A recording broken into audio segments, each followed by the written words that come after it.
ಈ ಒಂದು ಹೊಸ ವರ್ಷದ ಈ ಒಂದು ಬ್ಲೆಸ್ಸಿಂಗ್ ಕೂಟಕ್ಕೆ ಬಂದಿರುವ ನಿಮ್ಮೆಲ್ಲರನ್ನ ಯೇಸುವಿನ ನಾಮದಲ್ಲಿ ಸ್ವಾಗತಿಸ್ತಾ ಇದ್ದೇನೆ. ನೂತನ ವರ್ಷದ ಆಶೀರ್ವಾದ ಕೂಟಕ್ಕೆ ಬಂದಿರುವ నిమ్మెల్లరిని యేసువిని నామములో స్వాగతిస్తా ఇದ್ದೇನೆ. ఈ కొత్త సంవత్సరము యేసు ప్రభు యొక్క ఆరాధనకు వచ్చిన మీ అందరిని మిమ్మల్ని యేసు ప్రభు నామముతో ఆహ్వానిస్తున్నాను. ఈ ವರ್ಷವನ್ನು ನಾವು ಮಧ್ಯರಾತ್ರಿನಲ್ಲಿ ದೇವರ ಸಮ್ಮುಖದಿಂದ ನಾವು ಪ್ರಾರಂಭ ಮಾಡಿದ್ದೀವಿ. ಈ ఒక సంవత్సరాన్ని దేవుని యొక్క సమ్ముఖములో మధ్యరాత్రి ప్రారంభించాము. ಆ ವಾಗ್ದಾನದ ಒಂದು ಆಶೀರ್ವಾದದ ಸಮಯವನ್ನು ಸ್ವಾಧೀನ ಮಾಡಿಕೊಳ್ಳಲಿಕ್ಕೆ ಬಂದಿದ್ದೇವೆ. ಆಮೆನ್. ಆ ఒక దేవుని వాగ్దానము స్వాధీనం చేసుకోవడానికి ఇప్పుడు వచ్చి ఉన్నాము. ಆಮೆನ್. ಇದು ಬಹಳ ಮುಖ್ಯವಾದಂತ ಒಂದು ಸಮಯ. ఇది చాలా ప్రాముఖ్యమైన ఒక సమయం. ಈ ಸಮಯ ತೆಗೆದುಕೊಂಡು ಬಂದ ನಿಮ್ಮೆಲ್ಲರನ್ನ ದೇವರು ವಿಶೇಷವಾಗಿ ಆಶೀರ್ವಾದ ಮಾಡಲಿ. ಈ ఒక సమయವನ್ನು తీసుకొని మీరు వచ్చిన మీ అందరిని దేవుడు మిమ్మల్ని ಇರುವಂತ ಸ್ಥಳದಲ್ಲಿ ನಾವೆಲ್ಲರೂ ಹಾಗೆ ಕಣ್ಣುಗಳನ್ನು ಮುಚ್ಚಿ ఉండే చెట్టున అందరూ లేచి అందరూ కన్నులు మూసుకొని ಸ್ವಲ್ಪ ಹೊತ್ತು ದೇವರಿಗೆ ನಾವು ಸ್ತೋತ್ರ ಮಾಡೋಣ. కొద్ది సమయం దేవునికి ಆಮೆನ್. ಆತನ ಸ್ತುತಿಗೆ ಯೋಗ್ಯನು, ఆయన స్తుతులకు ಆತನ ಕೃಪೆಗೆ ಯೋಗ್ಯನು, ఆయన కృపలకు ಆತನ ದಯೆಗೆ ಯೋಗ್ಯನು, ఆయన దయకు ಆತನ ಕನಿಕರವುಳ್ಳ ದೇವರು, ఆయన కనికరము ಆತನ ಸಮ್ಮುಖದಲ್ಲಿ ಇರಲಿರುವಂತ ಈ ಸಮಯವನ್ನು ఆయన సముఖములో ఉండే ఈ ఒక సమయం ಕರ್ತನಾದ ದೇವರು ಪರಿಪೂರ್ಣವಾಗಿ ಆಶೀರ್ವಾದ ಮಾಡುವಂತೆ, ప్రభువైన దేవుడు పరిపూర్ణంగా మమ్మల్ని ಎಲ್ಲ ఆశీర్వదించు, ತಡೆಗಳನ್ನು ದೇವರು ನೀಗಿಸುವಂತೆ, ఉండే అడ్డి ఆకంకులు అన్ని తీసివేయాలి, ದೇವರ ಆಳ್ವಿಕೆಗೆ ಎಲ್ಲರನ್ನು ಒಪ್ಪಿಸಿಕೊಟ್ಟು దేవుని యొక్క నియంత్రణలో అన్ని ನಾವೆಲ್ಲರೂ ದೇವರಿಗೆ ಸ್ತೋತ್ರ ಮಾಡೋಣ. మనమందరూ చేరి ಒಳ್ಳೆಯ ಕರ್ತನೇ ಸ್ತೋತ್ರಪ್ಪ,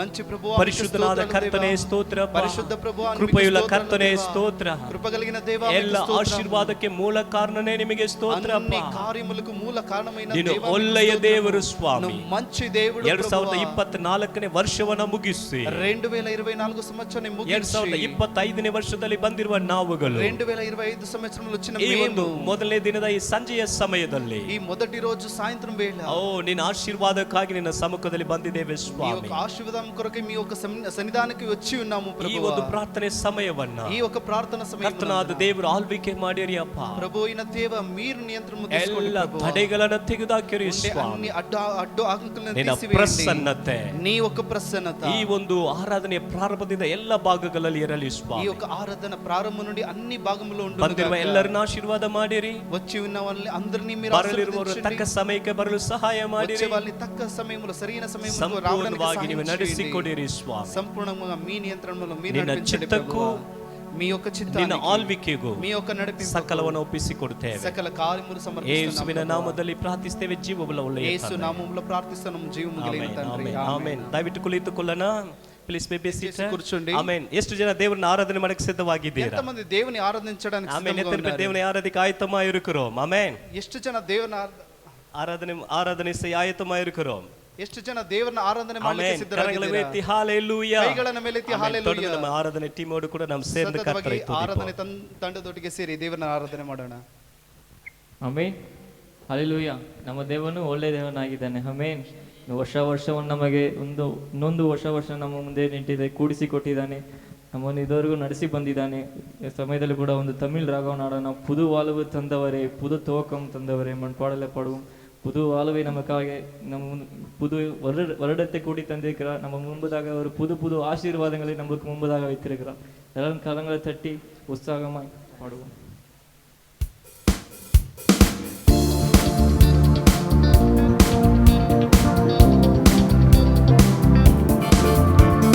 புது வாழ்வு தந்தவரே, புது துவக்கம் தந்தவரே, புது வாழ்வு தந்தவரே, புது துவக்கம் தந்தவரே, நன்றி உமக்கு நன்றி முழு மனதுடன் சொல்கிறோம். நன்றி உமக்கு நன்றி மன நிறைவுடன் சொல்கிறோம். நன்றி உமக்கு நன்றி முழு மனதுடன் சொல்கிறோம். நன்றி உமக்கு நன்றி மனதுடன் சொல்கிறோம். பிள்ளைகளை மறவாமல் ஆண்டு முழுவதும் போஷித்திரே. உன் பிள்ளைகளை மறவாமல் ஆண்டு முழுவதும் போஷித்திரே. உன் குறைவுகளை கிறிஸ்துவுக்குள் மகிமையில் நிறைவாக்கி நடத்துகிறேன்.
மனதுடன் சொல்கிறோம்.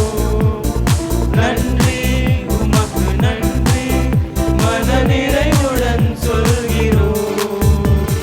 நன்றி உமக்கு நன்றி, முழு மனதுடன் சொல்கிறோம். நன்றி உமக்கு நன்றி, மன நிறைவுடன் சொல்கிறோம். புது வாழ்வு தந்தவரே, புது துவக்கம் தந்தவரே, புது வாழ்வு தந்தவரே, புது துவக்கம் தந்தவரே. நன்றி உமக்கு நன்றி, முழு மனதுடன் சொல்கிறோம். நன்றி உமக்கு நன்றி, மன நிறைவுடன் சொல்கிறோம். நன்றி உமக்கு நன்றி, முழு மனதுடன் சொல்கிறோம். நன்றி உமக்கு நன்றி, மன நிறைவுடன் சொல்கிறோம்.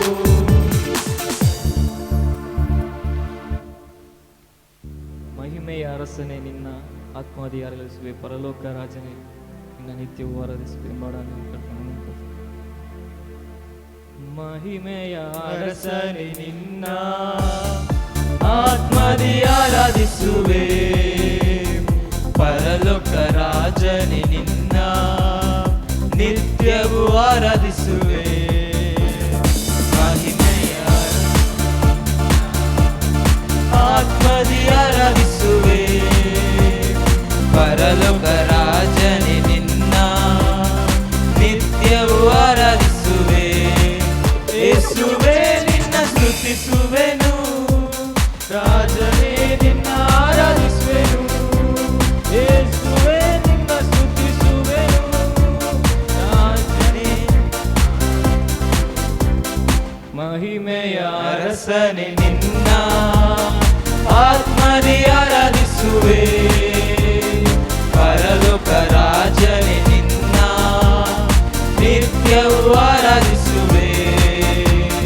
ಮಹಿಮೆಯ ಅರಸನೇ, ನಿನ್ನ ಆತ್ಮದಿ ಆರಾಧಿಸುವೆ, ಪರಲೋಕ ರಾಜನೇ ನಿನ್ನ ನಿತ್ಯವೂ ಆರಾಧಿಸುವೆ. ಕೃಪೆಯಲ್ಲಿ ಐಶ್ವರ್ಯನೇ, ನಿನ್ನನ್ನೇ ಆರಾಧಿಸುವೆ, ಸರ್ವವನ್ನು ಆಳ್ಬವನೇ, ನಿನ್ನನ್ನೇ ಆರಾಧಿಸುವೆ. ಕೃಪೆಯಲ್ಲಿ ಐಶ್ವರ್ಯನೇ, ನಿನ್ನನ್ನೇ ಆರಾಧಿಸುವೆ, ಸರ್ವವನ್ನು ಆಳ್ಬವನೇ, ನಿನ್ನನ್ನೇ ಆರಾಧಿಸುವೆ. ನನ್ನಯ ರಕ್ಷಕನೇ, ನಿನ್ನನ್ನೇ ಆರಾಧಿಸುವೆ, ನನ್ನಯ ಜೊತೆಗಾರನೇ, ನಿನ್ನನ್ನೇ ಆರಾಧಿಸುವೆ. ಅರಸನೇ, ನಿನ್ನ ಆತ್ಮದಿ ಆರಾಧಿಸುವೆ, ಪರಲೋಕ ರಾಜನೇ ನಿನ್ನ ನಿತ್ಯವೂ ಆರಾಧಿಸುವೆ. ಮಹಿಮೆಯ ಅರಸನೇ, ನಿನ್ನ ಆತ್ಮದಿ ಆರಾಧಿಸುವೆ, ಪರಲೋಕ ರಾಜನೇ ನಿನ್ನ ನಿತ್ಯವೂ ಆರಾಧಿಸುವೆ. ಉನ್ನತ ದೇವಾನಿನೇ, ನಿನ್ನನ್ನೇ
ಇಕ್ಕಟ್ಟಲ್ಲಿ ಸಹಾಯಕನೇ, ನಿನ್ನನ್ನೇ ಆರಾಧಿಸುವೆ.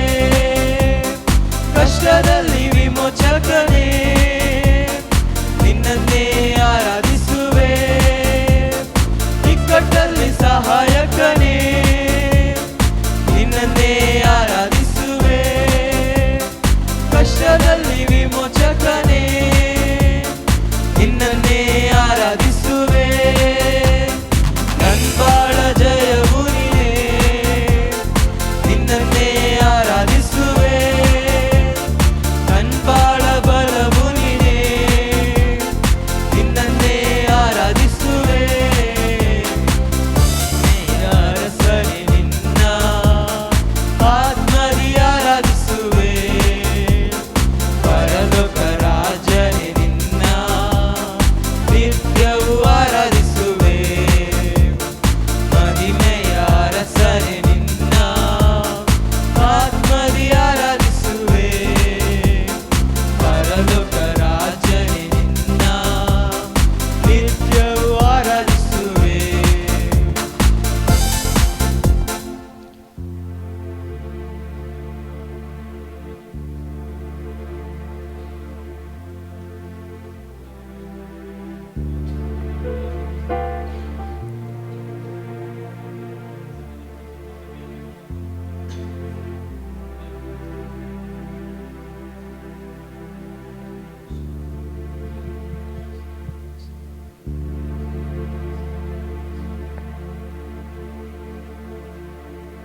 ಹಲ್ಲೆಲೂಯಾ. ಸ್ತೋತ್ರ ಸ್ತೋತ್ರ ಸ್ವಾಮಿ. ಹಲ್ಲೆಲೂಯಾ.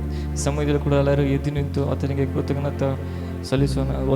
ಹೊಸ ವರ್ಷವನ್ನು ನಮಗಾಗಿ ನೀಡಿದ್ದಾನೆ, ಅದನ್ನು ನೆನೆಸುತ್ತಾ ಆತನಿಗಾಗಿ ಹಲ್ಲೆಲೂಯಾ ಸಲ್ಲಿಸೋಣ. ಮಹಿಮೆಯ ಅರಸನಾದ ದೇವನು ಆತನಾಗಿರೋಣ. ಹಲ್ಲೆಲೂಯಾ. ಸ್ತೋತ್ರ ಕರ್ತನೆ. ಆಮೆನ್. ಹಲ್ಲೆಲೂಯಾ. ಹಲ್ಲೆಲೂಯಾ. ಮಹಿಮಾ ಘನತೆಗೂ ಅರ್ಹನು ನೀವೇ ನಾ ದೈವವು.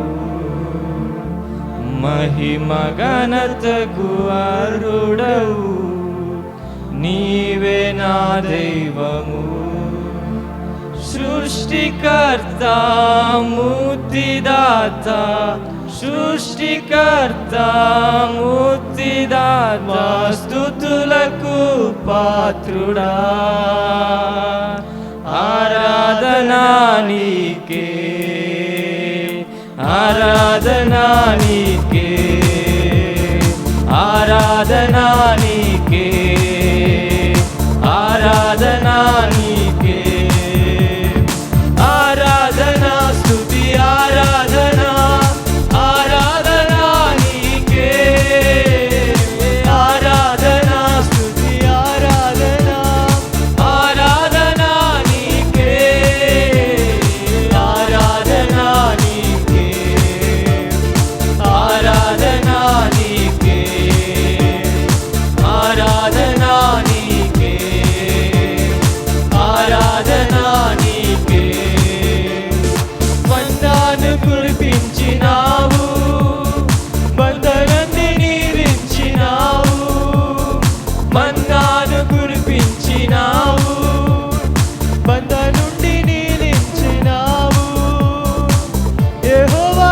ఈరే చూచుకొనును యెహోవా ఈరే చూచుకొనును సర్వము సమకూర్చును ఆరాధనా నీకే ఆరాధనా నీకే ఆరాధనా నీకే ఆరాధనా నీకే ఆరాధనా స్తుతి ఆరాధనా ఆరాధనా నీకే ఆరాధనా స్తుతి ఆరాధనా ఆరాధనా నీకే ఆరాధనా నీకే ఆరాధనా నీకే ఆరాధనా నీకే ఆరాధనా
ஆராதனா நீக்கே. ஹalleluya. ಸ್ತೋತ್ರ ಕರ್ತನೆ, ಸ್ತೋತ್ರ ಸ್ವಾಮಿ. ಹalleluya. ಸಾವಿರ ನಾಮಗಳಲ್ಲಿ ಉನ್ನತನಾದನೇ ದೇವನೇ, ನಿಮಗೆ ಸ್ತೋತ್ರ ಕರ್ತನೆ. ನಿನ್ನ ನಾಮವನ್ನು ಹೆಚ್ಚು ಕರ್ತನೆ ಆಡುವ ಕರ್ತನೆ. ನಿನ್ನ ನಾಮದಲ್ಲಿ ಅದ್ಭುತ ಕಾರ್ಯಗಳು, ಮಹತ್ವ ಕಾರ್ಯಗಳು ಉಂಟು ಮಾಡೋದಕ್ಕಾಗಿ ಸ್ತೋತ್ರ ಸ್ವಾಮಿ. ಹalleluya. ಎಲ್ಲ ನಾಮಕ್ಕಿಂತಲೂ ಮೇಲಾದ ನಾಮವುಳ್ಳ ಆತನೇ, ನಿಮಗೆ ಸ್ತೋತ್ರ ಕರ್ತನೆ. ಹalleluya. ಸ್ತೋತ್ರ ಸ್ವಾಮಿ. ಹalleluya. ಆಮೆನ್. ಸ್ತೋತ್ರ ಸ್ತೋತ್ರ ಕರ್ತನೆ. ಹalleluya. உங்க நாமம் உயரனும் எங்கு மேன்மையடையனும் பாடுவே பாடுவோம் அல்லேலூயா. உங்க நாமம் உயரனும் என்று மேன்மையடையனும் பாடுவேன் பாடுவோம் அல்லேலூயா. Hallelujah, Hallelujah, Hallelujah, Hallelujah. Yahweh, Hallelujah,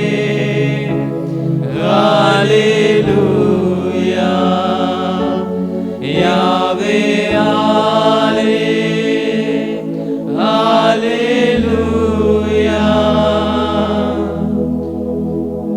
பெருங்காற்றும் அடங்கி போகும், எக்கடலும் வழி திறக்கும்.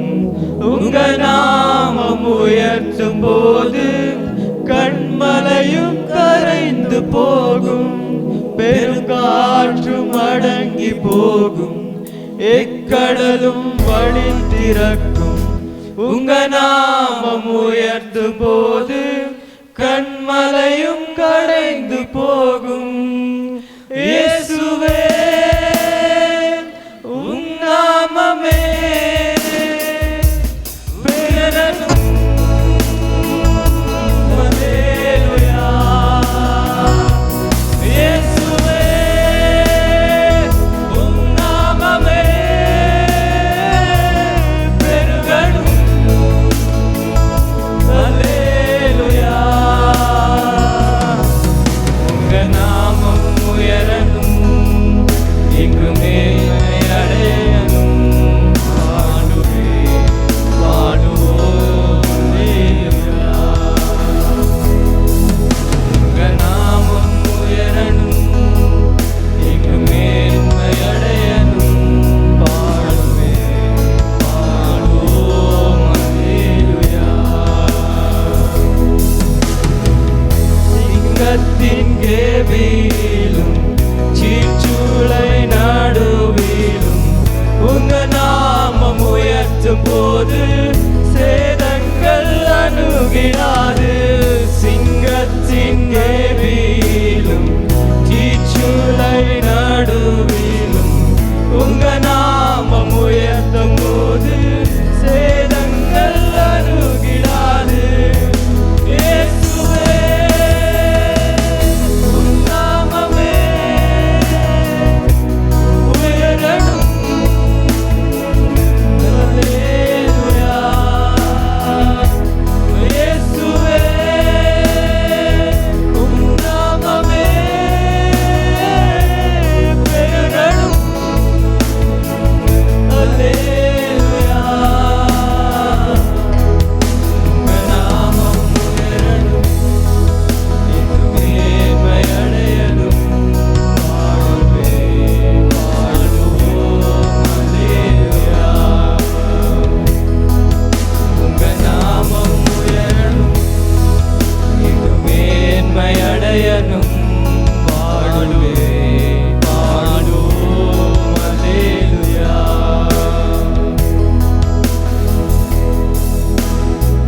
சிறைச்சாலை அடைப்பதில்லை, சங்கிலிகள் நிரந்தரம் இல்லை. உங்க நாமம் உயர்த்தும் போது அஸ்திவாரம் நிலைப்பதில்லை. சிறைச்சாலை அடைப்பதில்லை, சங்கிலிகள் நிரந்தரம் இல்லை. உங்க நாமம் உயர்த்தும் போது அஸ்திவாரம் நிலைப்பதில்லை. இயேசுவே உம் நாமமே உயரணும். அல்லேலூயா. இயேசுவே உம் நாமமே பெருகணும். அல்லேலூயா. உங்க நாமம் உயரணும், இன்னும் மேன்மை அடையணும். பாடுவேன் பாடுவோம் அல்லேலூயா. உங்க நாமம் உயரணும், இன்னும் மேன்மை அடையணும். பாடுவேன் பாடுவோம் அல்லேலூயா.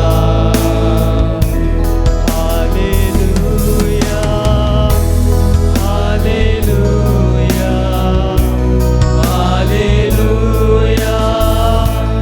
hallelujah, hallelujah. Yahweh,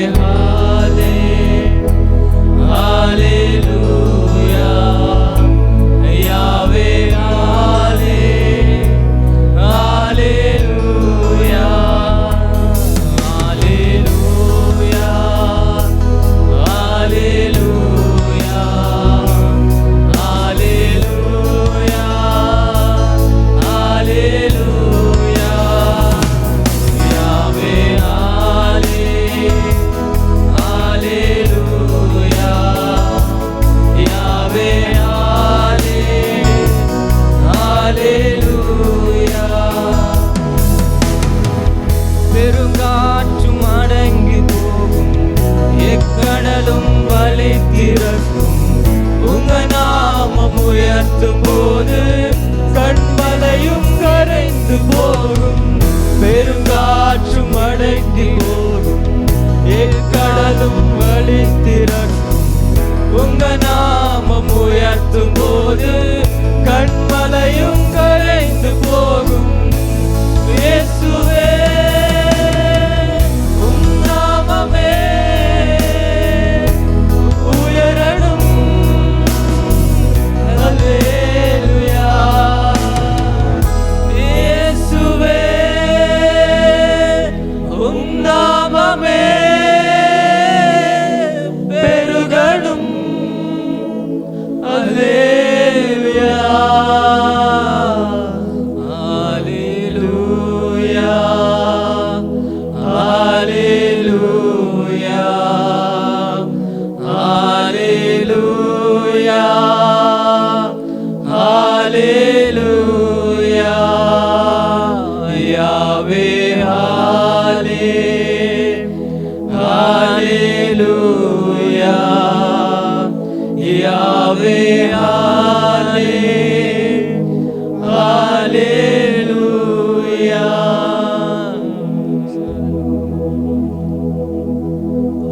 ஆத்தன நாம, அவருடைய நாமமே எல்லா நாமத்திற்கும் ಮೇಲಾದ ನಾಮ.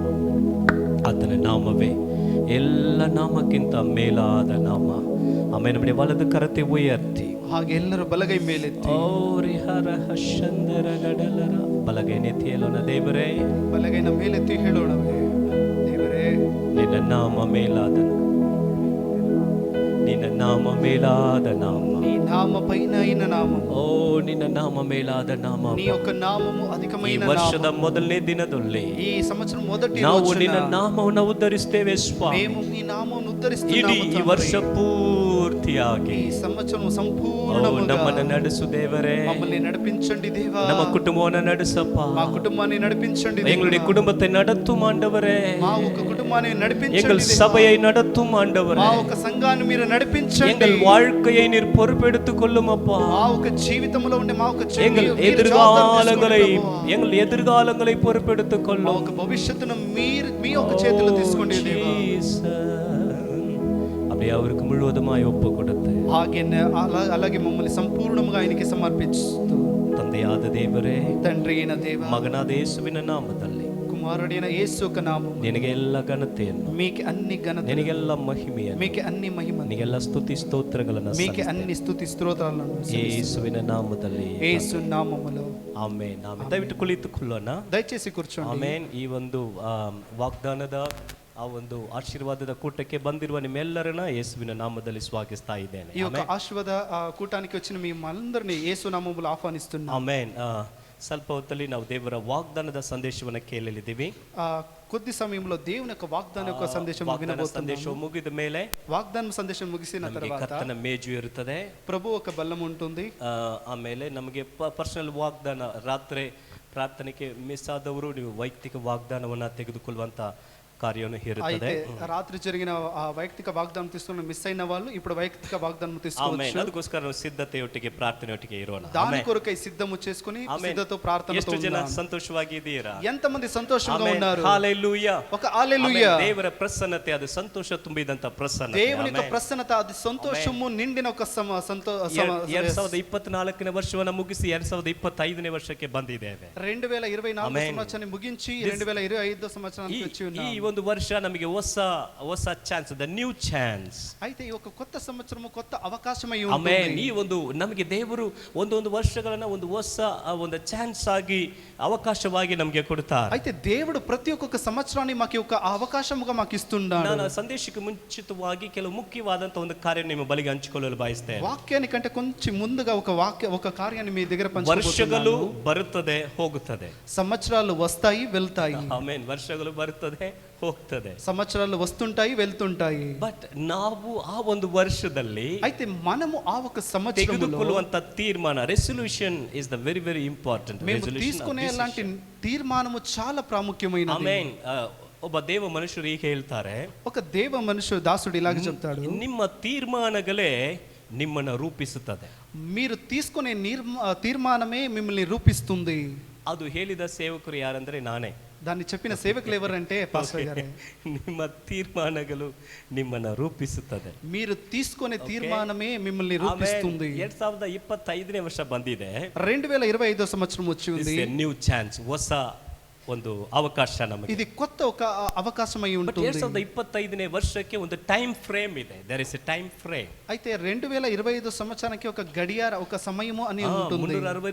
365 ದಿನಗಳು ಅಷ್ಟೇ ಈ ವರ್ಷಕ್ಕೆ. అయితే ఈ ఒక సంవత్సరానికి 365 రోజులు ఉన్నాయి. 8760 ಗಂಟೆಗಳು ಅಷ್ಟೇ. 8760 8760 గంటలు ಗಂಟೆಗಳು ಅಷ್ಟೇ ಈ ವರ್ಷದಲ್ಲಿ. అంతే. ಸೊ ಅದು నిమిషಗಳು ಗಂಟೆಗಳು ಎಲ್ಲ ನಮಗೆ ಅಷ್ಟೇ ಒಂದು ಟೈಮ್ ಲಿಮಿಟ್. అయితే ఆ నిమిషాలు గంటలు వచ్చి అది ఒక సమయం అంతేనే. ಬಟ್ ಈ ಒಂದು ಟೈಮ್ ಫ್ರೇಮ್ ನಲ್ಲಿ, అయితే ఈ ఒక సమయం ఉండే ఆ ఒక సర్కిల్ లో, ಒಂದು ನಿಮಿಷಗಳಲ್ಲಿ, ఈ ఒక సమయంలో, ಈ ಒಂದು ಗಂಟೆಗಳಲ್ಲಿ ఉండే ఆ ఒక ನಾವು గంటలలో ಏನನ್ನು ಮಾಡುತ್ತೇವೋ ಅದು ಬಹಳ ಮುಖ್ಯವಾಗಿದೆ. అందులో మేము ఏం చేస్తామో అది చాలా ప్రాముఖ్యమైనది. ಏನೇ ಮಾಡಿದ್ರು ಕೂಡ, అయితే మనం ఏమి చేసినా కూడా ಸೇವ್ ದ ಟೈಮ್, ನಾವು ಸಮಯವನ್ನ బదిగిసి ఇట్టిరలు సాధ్య ಇಲ್ಲ.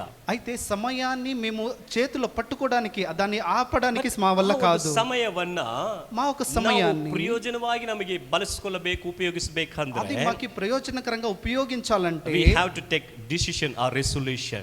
దాని కొరకై ఒక తీర్మానము తీసుకోవాలి. ಆಮೆನ್. ಆಮೆನ್. ದಾನಿಯೇಲ ಪುಸ್ತಕ 1ನೇ ಅಧ್ಯಾಯ 8ನೇ ವಾಕ್ಯವನ್ನು ಓದುವಾಗ, ದಾನಿಯೇಲ ಪ್ರವಾದನ ಗ್ರಂಥ 1ನೇ ಅಧ್ಯಾಯ 8ನೇ ಪ್ರವಕ್ತೆ ಗ್ರಂಥము 1వ ಅಧ್ಯಾಯము 8ನೇ 8వ ವಾಕ್ಯము ಓದುವಾಗ, ದಾನಿಯೇಲನು ತಾನು ರಾಜನ ಭೋಜನ ಪದಾರ್ಥಗಳನ್ನು ತಿಂದು ರಾಜನು ಕುಡಿಯುವ ದ್ರಾಕ್ಷಾರಸವನ್ನು ಕುಡಿದು ತನ್ನನ್ನು ಅಶುದ್ಧ ಮಾಡಿಕೊಳ್ಳಬಾರದೆಂದು ನಿಶ್ಚಯಿಸಿ, ಏನು ಮಾಡಿದನು? ನಿಶ್ಚಯಿಸಿ, ಓದನದ ಕನ್ನಡದಲ್ಲಿ, ಕಂಚುಕಿಯರ ನಿಶ್ಚಯವಾಗಿ ಕಂಚುಕಿಯರ ಅಧ್ಯಕ್ಷನಿಗೆ ನಾನು ಅಶುದ್ಧನಾಗಲಾರೆ, ಕ್ಷಮಿಸು ಎಂದು ವಿಜ್ಞಾಪಿಸಿದಾಗ ದೇವರ ಕಂಚುಕಿಯರ ಅಧ್ಯಕ್ಷನ ಮನಸ್ಸಿನಲ್ಲಿ ದಾನಿಯೇಲನ ಮೇಲೆ ಕನಿಕರವನ್ನು, ದಯೆಯನ್ನು ಹುಟ್ಟಿಸಿದನು. ಆಮೆನ್. Thank you. ತೆಲುಗುನಲ್ಲಿ can you read in Telugu? 1:8 ದಾನಿಯೇಲ 1:8.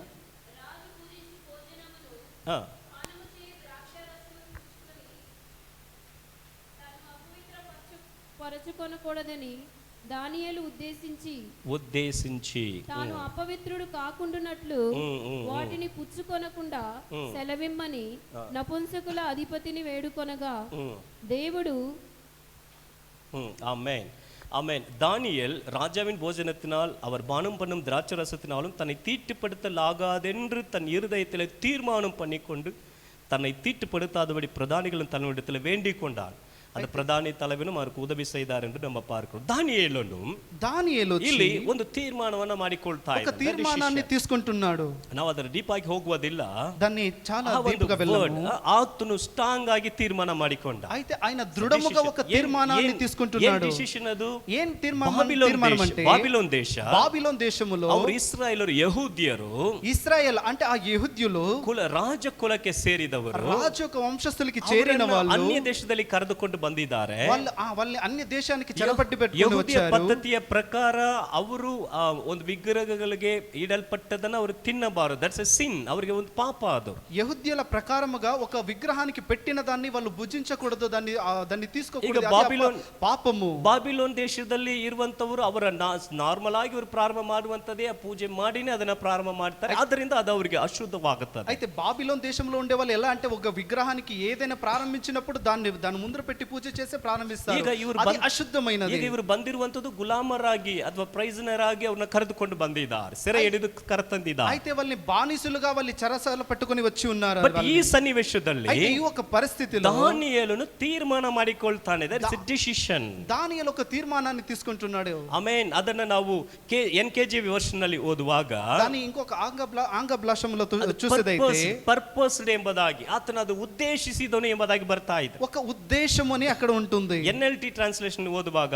ನೀವು NLT ಟ್ರಾನ್ಸ್ಲೇಷನ್ చూసేదైతే ಡಿಟರ್ಮೈನ್ಡ್ ಎಂಬುದಾಗಿ ಬರ್ತದೆ. ಆತನು ದೃಢವಾಗಿ, అయితే వాడు దృఢముగా తీసుకున్నాడని. ಒಂದು ತೀರ್ಮಾನ ಮಾಡುವಾಗ, అయితే ఒక తీర్మానాన్ని తీసుకునేటప్పుడు ಒಂದು ದೃಢವಾಗಿ ಮಾಡುವಾಗ దాన్ని దృఢముగా తీసుకునేటప్పుడు ನಾವು ಜಯಿಸಬಹುದು. దాన్ని మేము జయించవచ్చు. ಪ್ರಿಯ ದೇವ ಜನರೇ, ప్రియ దేవుని ಪ್ರಜೆಗಳಾಗಿ ತೀರ್ಮಾನಗಳನ್ನು ನಾವು ಮಾಡಬೇಕು. అయితే ఈ ఒక సమయంలో కొన్ని ಒಂದು ವೇಳೆ తీర్మానాలు మేము ಕಳೆದ తీసుకోవాలి. ವರ್ಷದಲ್ಲಿ ಮಾಡಿದ ತೀರ್ಮಾನಗಳನ್ನ ನಾವು ನೆರವೇರಿಸಕ್ಕೆ ಆಗದೆ ಹೋಗಿರಬಹುದು. That's not a matter. ఒకవేళ పోయిన సంవత్సరం మేము తీసుకున్న తీర్మానాలు దాన్ని చేయకున్న దాన్ని వదిలివేయి ఉండొచ్చు, అది పర్లేదు. ಆಮೇಲೆ ಪಕ್ಕದಲ್ಲಿ ನೋಡಿ ಹೇಳಿ, పక్కలో ఉండే 2024 ಮುಗಿಯಿತು, 2024 ముగిసిపోయింది. ಆ ವರ್ಷದ ನಿಮ್ಮ ತೀರ್ಮಾನನು ಮುಗಿಯಿತು. ఆ సంవత్సరంలో మీ యొక్క తీర్మానం కూడా ಆಮೇಲೆ ಈಗ 2025 ఇప్పుడు 2025 ಹೊಸ ತೀರ್ಮಾನ ತೆಗೆದುಕೊಳ್ಳ್ರಿ. అందువల్ల కొత్త ఒక తీర్మానాన్ని తీసుకోండి. ದೇವ ಮನುಷ್ಯರು ಈಗ ಹೇಳ್ತಾರೆ, ఒక దేవుని సేవకులు ఇలాగా చెప్తారు, ಯೋಜನೆ ಹಾಕಲು ತಪ್ಪುವವನು ತಾನು ತಪ್ಪಿ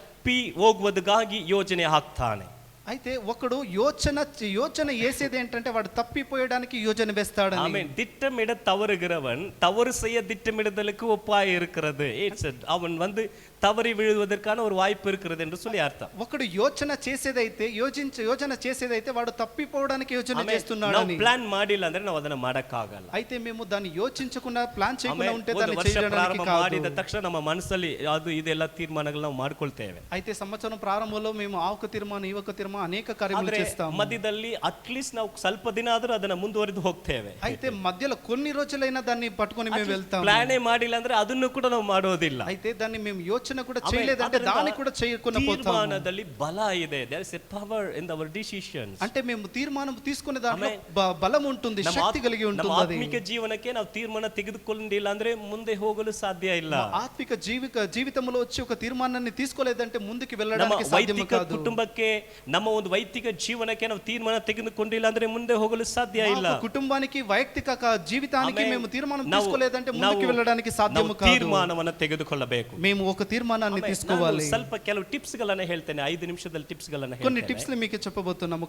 ತೀರ್ಮಾನ ತೆಗೆದುಕೊಳ್ಳುವಾಗ మీరు ఒక తీర్మానం తీసుకునేటప్పుడు ಮಾಡಿದ್ರೆ ನಮಗೆ ಬೆನಿಫಿಟ್ ಆಗಿರ್ತದೆ, ಹೇಗೆಲ್ಲ ಮಾಡಬಹುದು, దాన్ని ఎలా చేస్తే మాకు అది ఉపకారంగా ఉంటుంది, దాన్ని ఎలా చేయవచ్చు. ಈಗ ನಮ್ಮ ಒಂದು ಸತ್ಯವೇದವನ್ನು ಓದುವುದಕ್ಕೆ ಒಂದು ತೀರ್ಮಾನ ಮಾಡಬಹುದು. ಅಟ್ಲೀಸ್ಟ್ ಇಯರ್ಲಿ ಒನ್ಸ್, ವರ್ಷಕ್ಕೆ ಒಂದು ಸಾರಿ ಓದುವುದಕ್ಕಾಗಿ. అయితే దేవుని వాక్యాన్ని సంవత్సరానికి ఒక్కసారి సంపూర్ణ సత్యవేదాన్ని చదవడానికి ప్లాన్ చేయవచ్చు. ನಮ್ಮ ಪ್ರಾರ್ಥನೆ ಜೀವನಕ್ಕಾಗಿ ನಾವು ಪ್ಲಾನ್ ಮಾಡಬಹುದು. అయితే ప్రార్థన చేసే సమయం దాని కొరకై కూడా ఒక తీర్మానం తీసుకోవచ్చు. ಉಪವಾಸಕ್ಕಾಗಿ ನಾವು ತೀರ್ಮಾನ ತೆಗೆದುಕೊಳ್ಳಬಹುದು. అయితే ఉపవాసం తీసుకోవడానికి కూడా దాని కొరకై మేము ప్రార్థన ఏనారు ತೆಗೆದುಕೊಳ್ಳಬೇಕಾ ಅದನ್ನು ನಾವು ತೀರ್ಮಾನ ತೆಗೆದುಕೊಳ್ಳಬಹುದು. అయితే కుటుంబానికి ఏదైనా తీసుకోవాలి, దాని కొరకై మేము ಕಾರ್ಯಗಳನ್ನ ನಾವು ತೀರ್ಮಾನಿಸಿಕೊಳ್ಳುವಾಗ, అయితే అన్ని కార్యములో తీర్మానము ಈ తీసుకునేటప్పుడు, ವರ್ಷವನ್ನ ಮುಗಿಸುವ ಟೈಮ್ ನಲ್ಲಿ ఈ సంవత్సరము ముగించేటప్పుడు ಯಾವುದಾದ್ರು ಒಂದನ್ನ ನಾವು ಮಾಡಿರ್ತೇವೆ ಅಟ್ಲೀಸ್ಟ್. అందులో ఏదైనా ఒక్కటైనా మేము చేసి ఉంటాము. ಕೆಲವು ಸತಿ ನಾವು ತುಂಬಾ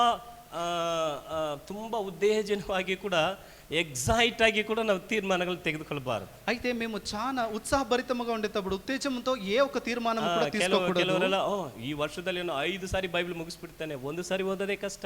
అయితే కొందరు ఈ సంవత్సరంలో 5 బార్లు నేను వచ్చి సత్యవేదాన్ని సంపూర్ణంగా చదివేస్తాను అంటారు. అయితే ఒక్కసారి చదవడం కూడా చాలా కష్టం. 2 ತಿಂಗಳಿಗೆ ಒಂದ್ಸಾರಿ ಬೈಬಲ್ ಓದಿ ಮುಗಿಸ್ತೇನೆ, ಈ ವರ್ಷದಲ್ಲಿ 6 ಸಾರಿ ನಾನು ಮುಗಿಸ್ತೇನೆ, ಆಗೋದಿಲ್ಲ. నేను 2 నెలలకు ఒక బారి సంపూర్ణ సత్యం చదివేస్తాను అంటారు. 6 నెలలకి ಈ 5 బార్లు 6 బార్లు అనేసి. ನಾನು ಬೆಳಗ್ಗೆ ಎದ್ದು 2 ತಾಸು ಪ್ರಾರ್ಥನೆ ಮಾಡಲಿದ್ದೇನೆ, ಬೆಳಗ್ಗೆ అలారం ಹೊಡೆದ್ರು ಕೂಡ ಇದ್ದೇ ಇರಲ್ಲ. అయితే ఉదయం 2 గంటల సేపు ప్రార్థన చేస్తానంటారు. అయితే పొద్దున్నే అల్లారం కొట్టుకొని కూడా ಎಕ್ಸೈಟ್ ಆಗಿ లేయరు. ಹೋಗಬೇಡಿ, ಅದು ತುಂಬಾ ಎಕ್ಸೈಟ್ ಆಗಿ ಹೋಗಬೇಡಿ. అంటే చాలా ఉత్సాహభరితంగా వెళ్ళకండి, ಚಿಕ್ಕದಾಗಿ ಪ್ರಾರಂಭ ಮಾಡಿ, చిన్నదిగా ప్రారంభించండి. ಬಟ್ ಅದ ಕಂಟಿನ್ಯೂಟಿ ನಮ್ಮ ಜೀವನದಲ್ಲಿ ದೊಡ್ಡ ಬದಲಾವಣೆಯನ್ನು ಕೊಡುತ್ತೆ. దాన్ని అలాగే ముందుకు తీసుకొని వెళ్తే మా జీవితంలో ఒక మార్పు వస్తుంది. ಐಟಿ ಫೀಲ್ಡ್ ನಲ್ಲಿ ಅಥವಾ ಸಾಫ್ಟ್ವೇರ್ ಕಂಪನಿಗಳಲ್ಲಿ ಅವರು ಆ ಒಂದು ರೆಸೊಲ್ಯೂಷನ್ಗೆ ಒಂದು ಶಾರ್ಟ್ ಫಾರ್ಮ್ ಏನ್ ಹೇಳ್ತಂದ್ರೆ ಸ್ಮಾರ್ಟ್ ರೆಸೊಲ್ಯೂಷನ್ ಅಂತಾರೆ. SMART smart. అంటే ఐటీ కంపెనీలో వచ్చి దానిలో వెదుగుటకి ఏమంటే ఒక స్మార్ట్ సొల్యూషన్, ఆ స్మార్ట్ అని చెప్తారు. ಏನ್ ಹೇಳಿ? SMART. SMART. ಆಮೇನ್, ವೆರಿ ಗುಡ್. ಏನಂತಂದ್ರೆ specific, measurable, achievable, relevant and time bound. ಇದನ್ನ ಅವರು ಸ್ಮಾರ್ಟ್ ಎಂಬುದಾಗಿ ಹೇಳ್ತಾರೆ. ನಿರ್ದಿಷ್ಟವಾದದ್ದು, అంటే నిర్దిష్టమైనది, ಅಳತೆ ಮಾಡಕ್ಕೆ ತಕ್ಕದು, ఆ కొలత చేయడానికి పొందినది, ನಾವು ಅದನ್ನ ಜಯಿಸಬಹುದು ಎಂಬುದಾಗಿರುವಂಥದ್ದು, మేము దాన్ని జయించవచ్చని చెప్పేది, ನಮಗೆ ಸಂಬಂಧಪಟ್ಟದು, మాకి సంబంధించినది, ಒಂದು ಟೈಮ್ ಮಿತಿಯಲ್ಲಿ ಇರುವಂಥದ್ದು, ఒక టైం ఒక సమయంలో ఉండేది. ಯಾವುದೇ ತೀರ್ಮಾನ ಸ್ಪೆಸಿಫಿಕ್ ಆಗಿರಬೇಕು. అయితే ఏదైనా నిర్దిష్టంగా ఉండాలి. ಸಮಯ ಸಿಕ್ಕುವಾಗಲ್ಲ ನಾನು ಸತ್ಯವೇದ ಓದ್ತೇನೆ, ನಿಮ್ಗೆ ಸಮಯನೇ ಸಿಕ್ಕುವುದಿಲ್ಲ. అయితే నాకు ఈ సమయం దొరికినప్పుడంతా సత్యవేదన ನನಗೆ చదువుతాను, ಸಮಯ అట్లా సమయమే దొరకదు. ಸಮಯ ಸಿಕ್ಕುವಾಗ ಪ್ರಾರ್ಥನೆ ಮಾಡ್ಕೊಳ್ತೇನೆ, ಮಾಡಕ್ಕಾಗಲ್ಲ. సమయం దొరికినప్పుడు నేను ప్రార్థన చేస్తాను, ಒಂದು అట్లా సమయమే దొరకదు. ಒಂದು ನಿರ್ದಿಷ್ಟವಾದ ಕಾರ್ಯ ನಮ್ಗೆ ಇರಬೇಕು. ఒక నిర్దిష్టమైన ఒక కార్యం మాకు ఉండాలి. ಬೆಳಗ್ಗೆ ఉదయము ಟೈಮ್ ಕೂಡ ಬೇಕಾಗಿಲ್ಲ, ಎದ್ದ ತಕ್ಷಣ సమయం కూడా వద్దు, లేచిన వెంటనే. ಕೆಲಸತಿ 5 ಗಂಟೆಗೆ ಎದ್ದೇಳ್ಬಹುದು, 6 ಗಂಟೆಗೆ ಎದ್ದೇಳ್ಬಹುದು, 7 ಗಂಟೆ, 8 ಗಂಟೆ, 9, 10 ಗಂಟೆ ಕೂಡ ಎದ್ದೇಳ್ಬಹುದು. కొన్ని సమయంలో 5 గంటలకి, 6 గంటలకి, 7 గంటలకి, 9, 10 గంటలు కూడా లేవచ్చు. ಎದ್ದ ತಕ್ಷಣ ನಾನು ಪ್ರಾರ್ಥನೆ ಮಾಡ್ತೇನೆ. లేచిన వెంటనే నేను ప్రార్థన ಒಂದು 5 ಮಿನಿಟ್ಸ್ ಮಾಡಕ್ಕಾಗಲ್ವಾ? అయితే తక్కువ అంటే 5 నిమిషాలైనా ప్రార్థన చేయలేమా? 10 ಮಿನಿಟ್ಸ್ ಮಾಡಕ್ಕಾಗಲ್ವಾ? అయితే 10 నిమిషాలైనా ప్రార్థన 15 చేయలేమా? ನಿಮಿಷ ಮಾಡಕ್ಕಾಗಲ್ವಾ? 15 నిమిషాలైనా చేయలేమా? ಯೇಸು ಸ್ವಾಮಿ ಹೇಳ್ತಾರೆ, 1 ತಾಸುಗಳಾದರೂ ಪ್ರಾರ್ಥನೆ ಮಾಡಬಾರ್ದಾ ಅಂತ అయితే యేసు ప్రభు చెప్తాడు, 1 గంట సేపు అయినా ప్రార్థన చేయకూడదా అని. ಸ್ಪೆಸಿಫಿಕ್ ಆಗಿ ಇಟ್ಕೋಬೇಕು. అయితే నిర్దిష్టంగా ఒక కార్యాన్ని ಮೆಷರಬಲ್, తీసుకోవాలి. ಅದು ಮಾಡತಕ್ಕದಾಗಿರಬೇಕು. అయితే దాన్ని చేయడము అయ్యే రకంగా ఉండాలి. ಅದನ್ನ ನಾವು ಅಚೀವ್ ಮಾಡುವಂತದಾಗಿ, ಅದನ್ನ ನಾವು ರೀಚ್ ಮಾಡುವಂತದಾಗಿಯೂ ಇರಬೇಕು. దాన్ని చేయడానికి అవుతుంది అనే రకంగానే అది ఉండాలి. ಅದೇ ತರ ಅದು ರೆಲೆವೆಂಟ್, ಅದು ನಮಗೆ ಸೇರಿದ್ದು, ಅದು ಅದಕ್ಕೆ ಒಂದು ಸಂಬಂಧಪಟ್ಟದಾಗಿರಬೇಕು. అది మాకి సంబంధించినదే అయి ఉండాలి. ನಾನು ಅಮೆರಿಕ ದೇಶದ ಪ್ರೆಸಿಡೆಂಟ್ ನಾನು ಬದಲಾಯಿಸ್ತೀನಿ, ಏನ್ ತೀರ್ಮಾನ ಮಾಡಿ ಏನ್ ಮಾಡ್ತೀರಾ? అమెరికాలో ఉండే ప్రెసిడెంట్ అధ్యక్షుని నేను మారుస్తాను అంటే అది ఏ ఒక్క తీర్మానం చెప్పండి. ಮೋಡಿಯನ್ನೇ ನಾನು ಬದಲಾಯಿಸ್ತೀನಿ, ಮಾಡಕ್ಕಾಗಲ್ಲ. ನಿಮ್ಗೆ ರೆಲೆವೆಂಟ್ ಏನು? మోదీని మార్చడం వల్ల అదంతా ఒక నిర్ధారము కాదు, నిర్దిష్టమైన నిర్ధారము ನಿಮ್ಮ కాదు. ಕೆಲಸ ಕಾರ್ಯ, మీ యొక్క పనిలో, ನಿಮ್ಮ ಜೀವನ, మీ యొక్క వైಯಕ್ತಿಕ జీవితము, మీ యొక్క ನಿಮ್ಮ భవిష్యత్తు, ಆತ್ಮಿಕ ಜೀವನ, మీ యొక్క ఆర్థిక పరిస్థితులు ಸೇರಿದಾಗಿರ್ಬೇಕು. ಅಟ್ಲೀಸ್ಟ್ ಅದಕ್ಕೆ ಸಂಬಂಧಪಟ್ಟದಾಗಿರ್ಬೇಕು. దానికి సంబంధించినవి అయి ఉండవాలి. ಮಾಡ್ಕೊಳ್ಳೋಣ ಅಂತ ಇರಬಾರ್ದು, ಈ ಟೈಮ್ ಅಲ್ಲಿ ಮಾಡ್ಬೇಕೆಂಬುದಾಗಿರ್ಬೇಕು. ಟೈಮ್ ಬೌಂಡ್ ಇರಬೇಕು. చేసుకుందాము కాదు, చెయ్యాలి, ఈ ఒక సమయంలో చెయ్యాలి అని ఉండాలి. ನಾವು ಕೊಟ್ಟಿರುವಂತ ಕ್ಯಾಲೆಂಡರ್ ನಲ್ಲಿ, ಕನ್ನಡ ಕ್ಯಾಲೆಂಡರ್ ಅಲ್ಲಿ ఇచ్చండి కన్నడ క్యాలెండర్ లో ಪ್ರತಿದಿನ, ప్రతిరోజు ಬೆಳಗ್ಗೆ ಒಂದು 3 ಅಧ್ಯಾಯ, ಸಾಯಂಕಾಲ ಒಂದು ಅಧ್ಯಾಯ ಓದುವ ತರ ಆ ಕ್ಯಾಲೆಂಡರ್ ಅಲ್ಲೇ ಕೊಟ್ಟಿದ್ದ. ఉదయము 3 అధ్యాయములు, సాయంత్రం ఒక అధ్యాయం చదివే రకంగా ఆ క్యాలెండర్ ಕ್ಯಾಲೆಂಡರ್ ಫಾಲೋ ಮಾಡಿದ್ರೆ ಆ ವರ್ಷ ಮುಗಿಯುವಾಗ ನೀವು ಸತ್ಯವೇದವನ್ನು ಓದಿ ಮುಗಿಸಿರ್ತೀರ. క్యాలెండర్ మీరు ఫాలో చేసేదైతే చివరిగా సంవత్సరం చివరిలో మీరు సత్యవేదాన్ని సంపూర్ణంగా చదివి ముగిస్తారు. ಪ್ರತಿದಿನ ನಾನು ವಾಟ್ಸಪ್ ನಲ್ಲಿ ನಿಮಗಾಗಿ ಪ್ರಾರ್ಥನೆ ಅಂಶಗಳ ಜೊತೆಗೆ ನೀವು ಹಿಂಬಾಲಿಸತಕ್ಕಂತ ಆ ಒಂದು ಬೈಬಲ್ ಸ್ಕ್ರಿಪ್ಚರ್ ರೀಡಿಂಗ್ ಅನ್ನ ಕಲಿಸ್ತಾ ಇದ್ದೀನಿ. ಅದನ್ನು ಕೂಡ ನೀವು ಪಾಲನೆ ಮಾಡಬಹುದು. పాస్టర్ ప్రతిరోజు వాట్సాప్ లో వచ్చి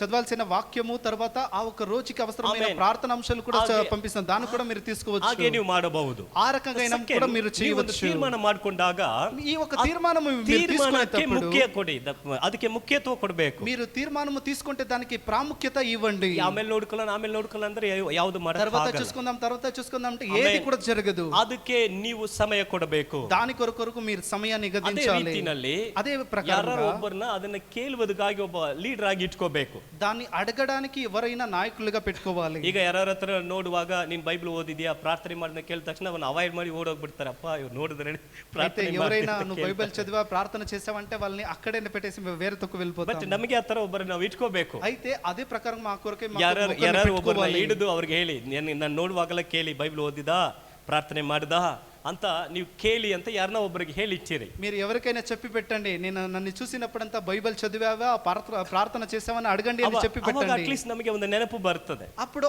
మాకు జ్ఞాపకం వస్తుంది. ಆಮೇಲೆ ಈಗ ಕೇಳಿ ಫಸ್ಟ್ ದಿನ ಬೈಬಲ್ ಓದಿದ್ದೀರಾ, మొదటి రోజు మీరు అడగండి బైబిల్ చదివారా. ನಾವು ನಿದ್ರೆ ಮಾಡಿ ಎದ್ದು ಬರೋಕೆ ಸಮಯ ಇಲ್ಲ, కొందరు చెప్తుంటారు నిద్ర చేసి లేచి రావడానికే సరిపోలేదు. ಸರಿ ಓಕೆ, ಇನ್ನು ಮುಂದೆ ಆದರೂ ಹೋಗಿ ಮಲಗೋದಕ್ಕೆ ಮುಂಚಿತವಾದರೂ ನಾವು ಅದನ್ನ ಮಾಡೋಣ. పర్లేదు, ఇంటికి వెళ్ళి పడుకోదానికి ముందుగానే దాన్ని చదివి ಪ್ರೋಗ್ರೆಸ್ ಆಗ್ತಾ ಇರುವುದನ್ನ ನೀವು ಹೆಚ್ಚಾಗಿ ಗಮನಿಸಿ, ಅದು ಮುಂದುವರೆದು ಹೋಗ್ತಾ ಇರುವುದನ್ನ ಚೆನ್ನಾಗಿ ಗಮನಿಸಿ. అయితే మీరు దాన్ని ఇప్పుడు వెళ్తున్న దాన్ని అలాగే దాన్ని ఇంకా ముందుకు తీసుకుపోండి. ಪರ್ಫೆಕ್ಷನ್ ಅನ್ನು ನೋಡಬೇಡಿ, ಪರ್ಫೆಕ್ಟ್ ಆಗಿ ನಡೆದಿಲ್ಲ ಅಂತ ನೋಡಬೇಡಿ. అంటే దాన్ని పరిపూర్ణంగా జరగలేదని చూడకండి.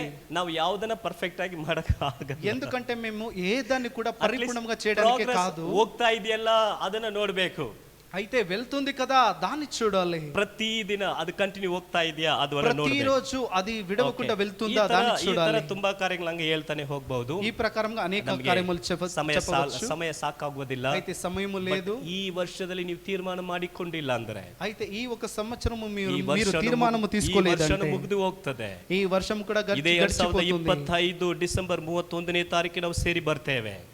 ఇదే సంవత్సరము డిసెంబర్ 31వ తేదీ మేమందరూ చేరి వస్తాము. ದೇವರ ಮುಂದೆ, ದೇವರೇ ನಾನು ಏನು ಮಾಡಿಲ್ಲ ದೇವರೇ ಕ್ಷಮಿಸು ಅಂತ ಪ್ರಾರ್ಥನೆ ಮಾಡ್ತೇವೆ. అప్పుడు కూడా దేవుని ముందట నిలబడి దేవా నేనేమి చేయలేదు అలా అని ప్రార్థన చేస్తాము. ಟೇಕ್ ಡಿಸಿಷನ್, ತೀರ್ಮಾನ అయితే మీరు తీర్మానం తీసుకోండి. ಯಾವುದು ತೀರ್ಮಾನ ತೆಗೆದುಕೊಳ್ಳದೆ ಮುಂದೆ ಹೋಗಕ್ಕೆ ಸಾಧ್ಯ ಇಲ್ಲ. ఏ ఒక తీర్మానం తీసుకోకుండా ముందుకు వెళ్ళడానికి సాధ్యం కాదు. ಕ್ಯಾರಿಯರ್ ನಿಮ್ಮ ಕೆಲಸವಾಗಿರಬಹುದು, అది మీ యొక్క పనిలో ఉండవచ్చు, ಕುಟುಂಬ ಜೀವಿತವಾಗಿರಬಹುದು, మీ యొక్క కుటుంబంలో జీవితమై ఉండవచ్చు, ಜೀವನವಾಗಿರಬಹುದು, మీ యొక్క వైಯಕ್ತಿಕ పరిశుద్ధ జీవితమై ఉండవచ్చు, ಓದುವಂತದಾಗಿರಬಹುದು, లేకపోతే సత్యవేదం చదవడమైఉండవచ్చు, లేకపోతే ప్రార్థన చేయడమై ఉండవచ్చు. ಯಾವುದೇ ಆದರೂ ఏదైనా ತೀರ್ಮಾನ ಮಾಡಬೇಕು. ఒక తీర్మానాన్ని తీసుకోండి. ಡಿಸಿಷನ್. మీరు ఒక తీర్మానాన్ని ದಾನಿಯೇಲನು ಬಲವಾಗಿ ಡಿಟರ್ಮೈನ್ ಆಗಿ, ಅಂದ್ರೆ ದೃಢವಾಗಿ ತೀರ್ಮಾನಿಸಿದ. దానియేలు చాలా దృఢముగా ఆ ఒక తీర్మానాన్ని తీసుకున్నాడు. నెరవేರಿತು. ಆಮೆನ್. అది నెరవేర్చబడింది. ತೀರ್ಮಾನ ತೆಗೆದುಕೊಳ್ಳಲು ಬಯಸ್ತೀರಾ? ఎంతమంది తీర్మానం తీసుకోవడానికి సిద్ధంగా ఉన్నారు? ಯೋಚನೆ ಮಾಡಿ, ಅಟ್ಲೀಸ್ಟ್ ಈ ವರ್ಷದಲ್ಲಿ ಆದರೂ ಬೈಬಲ್ ಅನ್ನು ಮುಗಿಸೋಣ. ఈ ఒక సంవత్సరమైన బైబిల్ ని చదివి ముగిద్దాం. ಇನ್ನು ಕೂಡ ಏನಾರು ವಾಕ್ಯ ಹೇಳುವಾಗ ಅದು ಹೊಸ ಒಡಂಬಡಿಕೆನ ಹಳೆ ಒಡಂಬಡಿಕೆನ ಪಾಸ್ಟರ್, ಏನ್ ಪಾಸ್ಟರ್, ಎಲ್ಲಿದೆ ಪಾಸ್ಟರ್? ఇప్పుడు వాక్యాలు కొన్ని సమయంలో చెప్పేటప్పుడు కొత్త నిబంధన పాత నిబంధన చూస్తుంటాం. ವಾಕ್ಯ ಹೇಳಿದ ತಕ್ಷಣ ಆದರೂ ತೆಗೆಯೋದು, లేకపోతే ఆ పుస్తకం చెప్పినప్పుడు దాన్ని వెంటనే తీయడానికైనా ಏನು ಆಶ್ಚರ್ಯವಾಗಿದೆ, ಈಗ ಮೊಬೈಲ್ ಅಲ್ಲಿ ಇದೆ ಬೈಬಲ್. అంటే ఇప్పుడు ఆశ్చర్యం ఏంటంటే మొబైల్ లో కూడా మాకు ಅದರಲ್ಲಿ ಕೂಡ ನಮಗೆ ಹುಡುಕೋದು ಕಷ್ಟ ಇದೆ. అందులో కూడా వెతకడం చాలా కష్టంగా ఉంది. ಅದು ಆರ್ಟಿಫಿಷಿಯಲ್, ನಾವು ಈಸಿಯಾಗಿ ಬರ್ತದೆ ಇದರಲ್ಲಿ, అందులో చాలా సులభంగా దొరుకుతుంది. ಬಟ್ ಏನಂದ್ರೆ ನಮಗೆ ಅದ್ರ ಬಗ್ಗೆ ನಾಲೆಜ್ ಇಲ್ಲ, ಅದೊಂದು ಪ್ರಾಬ್ಲಮ್. అయితే దాని గురించి మీకు తెలియదు అంతేనే. ಹೇಗಾದ್ರೂ ನಾವು ದೇವರ ವಾಕ್ಯದಿಂದ ನಮ್ಮನ್ನು ತುಂಬಿಸಬೇಕು. ఎలాగైనా మమ్మల్ని దేవుని వాక్యము నుండి నింపాలి. ಈ ಒಂದು ಕಾರ್ಯವನ್ನ ನೀವು ಜೀವಿತದಲ್ಲಿ ಸಾಧ್ಯವಾದರೆ ಹಿಂಬಾಲಿಸಿ ನೋಡಿ.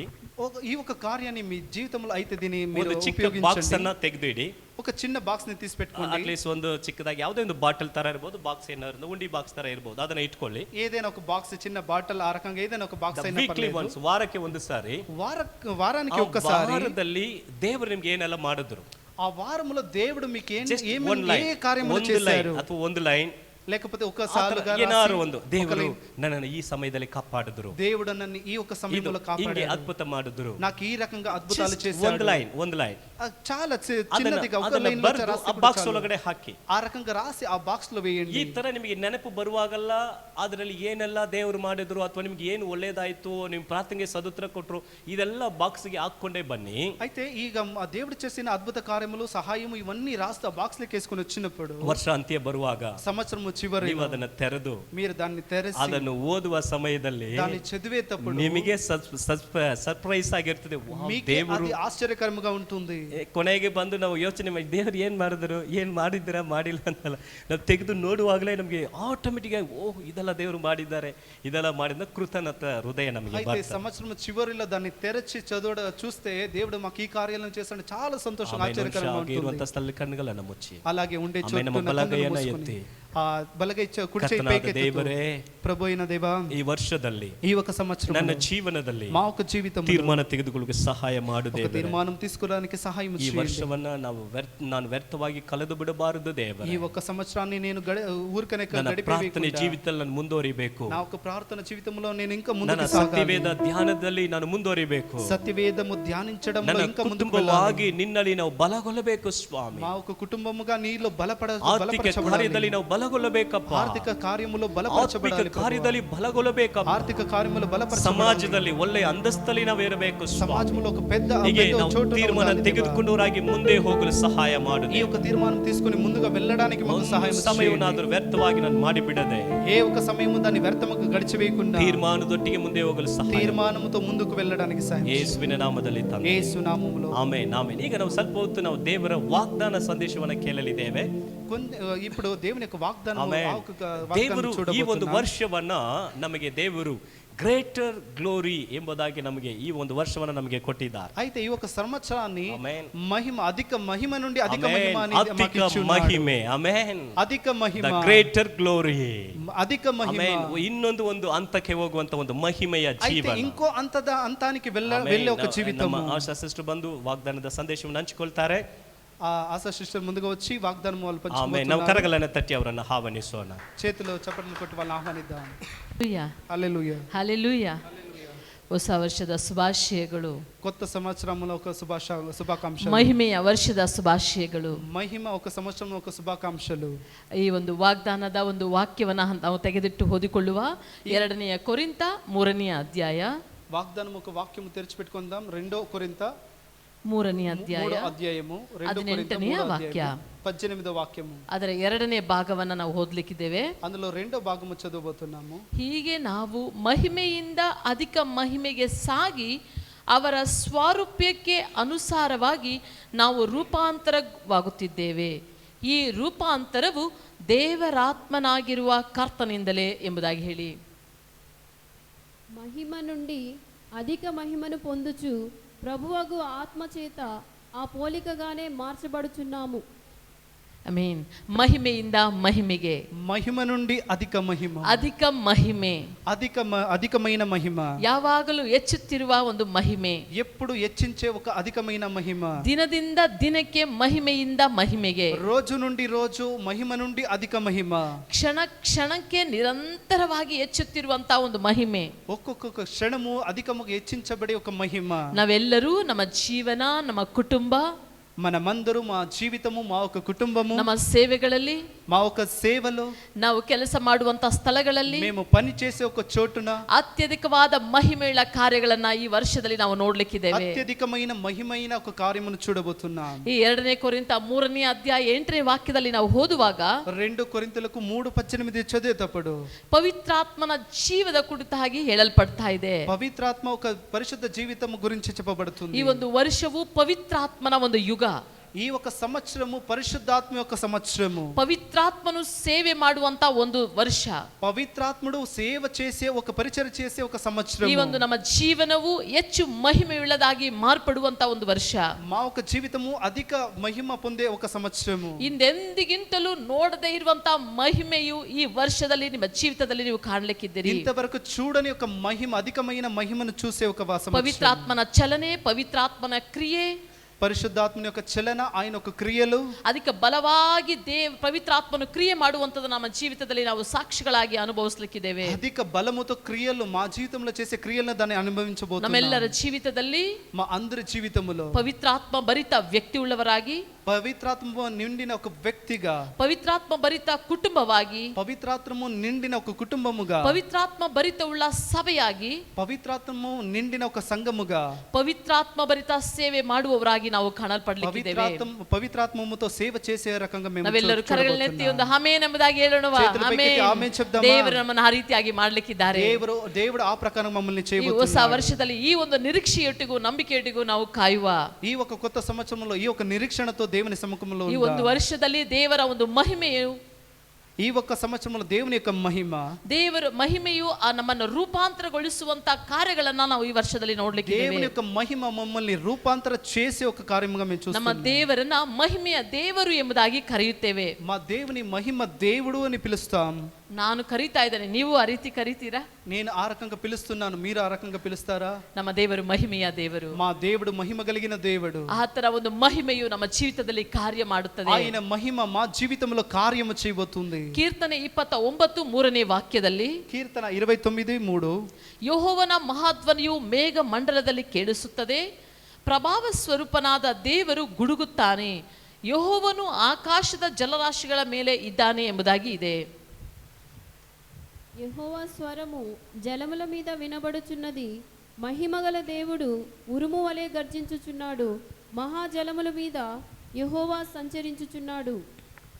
ಇಬ್ರಿಯ ಭಾಷೆಯಲ್ಲಿ ಮಹಿಮೆಯ ದೇವರು ಎಂಬುದಾಗಿ ಉಚ್ಚರಿಸುವುದಕ್ಕೆ ఇబ్రియ భాషలో మహిమ యొక్క దేవుడు అని ఉచ్చరించడానికి ಎಲ್ ಅಕಾವೋಡ್ ಎಂಬುದಾಗಿ ಕರೆಯಲಾಗ್ತದೆ. ఎల్ అకాబో అని పిలుస్తారు. ಎಲ್ ಅಕಾವೋಡ್ ಎಂದು ಹೇಳಿದರೆ, ఎల్ అకాబోడ్ అంటే ದೇವ ಸೀನಾಯಿ ಪರ್ವತದಲ್ಲಿ ಮೋಶೆ ಕಂಡಂತ ಆ ಒಂದು ದಿಗ್ಭ್ರಮೆಗೊಳ್ಳುವಂತ ಒಂದು ದೃಶ್ಯವಾಗಿದೆ. సీనాయి కొండలో మోషే చూసిన ఆ ఒక దర్శనము.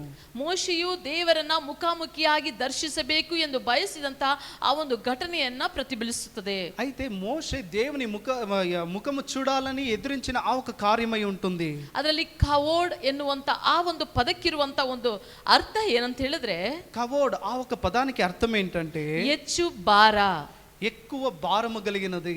ಅದು ದಿನ ಕಳೀತಾ ಅದರ ಅರ್ಥವು ಹೇಗೆ ಬಂತಂತ ಹೇಳಿದ್ರೆ, అయితే రోజులు గడిచి దాని అర్థం ఎలా వచ్చిందంటే సంపత్తు, ಗೌರವము, ಘನತ, ಬಲము, ಇದಕ್ಕೆ ಸಂಬಂಧಪಟ್ಟ ಅರ್ಥವು ಅದಕ್ಕೆ ಬಂದಿತ್ತು. దీనికి సంబంధించిన అర్థము దానికి వచ్చాయి. ಈ ಎಲ್ಲಾ ಪದದ ಗುಣಲಕ್ಷಣಗಳನ್ನೇ ಎಲ್ ಅಕಾವೋಡ್ ಅಂದರೆ ಮಹಿಮೆಯ ದೇವರು ಎಂಬುದಾಗಿ ಕರೆಯಲ್ಪಡುತ್ತದೆ. ఈ అన్ని పదాలకి ఉండే గుణలక్షణం ఏంటంటే అదే ఎల్ కదాహు.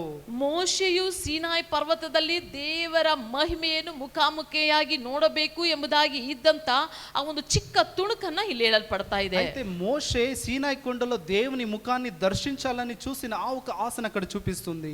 2ನೇ ಕೊರಿಂಥ 3ನೇ ಅಧ್ಯಾಯ 17-18ನೇ ವಾಕ್ಯವನ್ನ ನಾವು ನೋಡುವಾಗ, 2 కొరింథ 3:17-18 వాక్యం చూసేదైతే 17ನೇ ವಾಕ್ಯದಲ್ಲಿ ಆ ಕರ್ತನು ದೇವರ ಆತ್ಮನೇ, ఆ ఒక ప్రభువే ఆత్మ, ಕರ್ತನ ಆತ್ಮನು ಯಾರಲ್ಲಿದ್ದಾನೋ ಅವರಿಗೆ ಬಿಡುಗಡೆ ಉಂಟು. ప్రభు యొక్క ఆత్మ ఎక్కడ ఉండునో అక్కడ స్వాతంత్ర్యం ఉండును. 18ನೇ ವಾಕ್ಯವನ್ನ ನಾವು ಓದುವಾಗ ನಾವೆಲ್ಲರೂ ಮುಸುಕು ತೆಗೆದಿರುವ ಮುಖದಿಂದ ಕರ್ತನ ಪ್ರಭಾವವನ್ನು ದರ್ಪಣದಲ್ಲಿ ಕಾಣಿಸುತ್ತದೋ ಎನ್ನುವ ರೀತಿಯಲ್ಲಿ ಅಲ್ಲಿ ಹೇಳಲ್ಪಟ್ಟದೆ. మనమందరము ముసుగులేని ముఖముతో ప్రభు యొక్క మహిమను అద్దము వలె ప్రతిఫలించు చేయుచు మహిమ నుండి అధిక మహిమను పొందుచు ప్రభువగు ఆత్మ చేత ఆ పోలికగానే మార్చబడుచున్నాము. ಮುಸುಕು ಹಾಕಿದ ರೀತಿಯಾಗಿ ಅಲ್ಲ, ಮುಸುಕು ತೆಗೆಯಲ್ಪಟ್ಟವರಾಗಿ ದೇವರ ಮಹಿಮೆಯನ್ನ ದರ್ಶಿಸುವಂತ ಹೊಂದಿಕೊಳ್ಳುವಂತ ಒಂದು ವರ್ಷವಾಗಿ ಈ ವರ್ಷವು ನಮಗೆ ಇರ್ತದೆ. ముసుగు వేసిన వాళ్ళు ముసుగు తీసి దేవుని యొక్క దర్శనాన్ని పొందుకున్న వాళ్ళ రకంగా మా ఈ యొక్క సంవత్సరం ఉంటుంది. 7ನೇ ಅಧ್ಯಾಯ అపోస్తుల కార్యము 7వ అధ్యాయము 2ನೇ ವಾಕ್ಯದಲ್ಲಿ 2వ వాక్యము, ಸ್ತೇಫಾನನು స్తేఫా వచ్చి ಮಹಿಮೆಯ ದೇವರನ್ನ ಕಂಡ ರೀತಿನಲ್ಲಿ, మహిమ కలిగిన దేవుని చూసిన ప్రకారముగా, ಗುರುತಿಸಿದ ರೀತಿನಲ್ಲಿ, ఆయన గుర్తించిన ప్రకారముగా, ಕೀರ್ತನೆಗಳು 24 కీర్తన 24 7ರಿಂದ 10ನೇ ವಾಕ್ಯದವರೆಗೂ ಓದುವಾಗ 7 నుండి 10 వరకు చదివేదైతే ಆ ವಾಕ್ಯಗಳಲ್ಲಿ ಮಹಿಮೆಯ ರಾಜ ಎಂಬುದಾಗಿ ಕರೆಯಲ್ಪಡುತ್ತದೆ. ఆ వాక్యములో మహిమ యొక్క రాజు అని పిలువబడుతుంది. ಎಫೆಸ 1ನೇ ಅಧ್ಯಾಯ 17ನೇ ವಾಕ್ಯದಲ್ಲಿ ఎఫెసీయులకు రాసిన పత్రిక 1:17లో ಮಹಿಮೆಯ ತಂದೆ ಎಂಬುದಾಗಿ ನಾವು ನೋಡಬಹುದು. మహిమ యొక్క తండ్రి అని చూస్తాం. ಈ ಒಂದು ಪದಕ್ಕಿರುವಂತ ಅರ್ಥ ಏನಂತ ಹೇಳಿದ್ರೆ, ఈ యొక్క పదానికి ఉండే అర్థం ఏంటంటే ಪರಿಪೂರ್ಣತೆ, పరిపూర్ణత, ಮೌಲ್ಯము, ಸೌಂದರ್ಯము, ಭವ್ಯము ಎಂಬುದಾಗಿ ಹೇಳಬಹುದು. ఈ ప్రకారంగా దానికి చెప్పవచ్చు.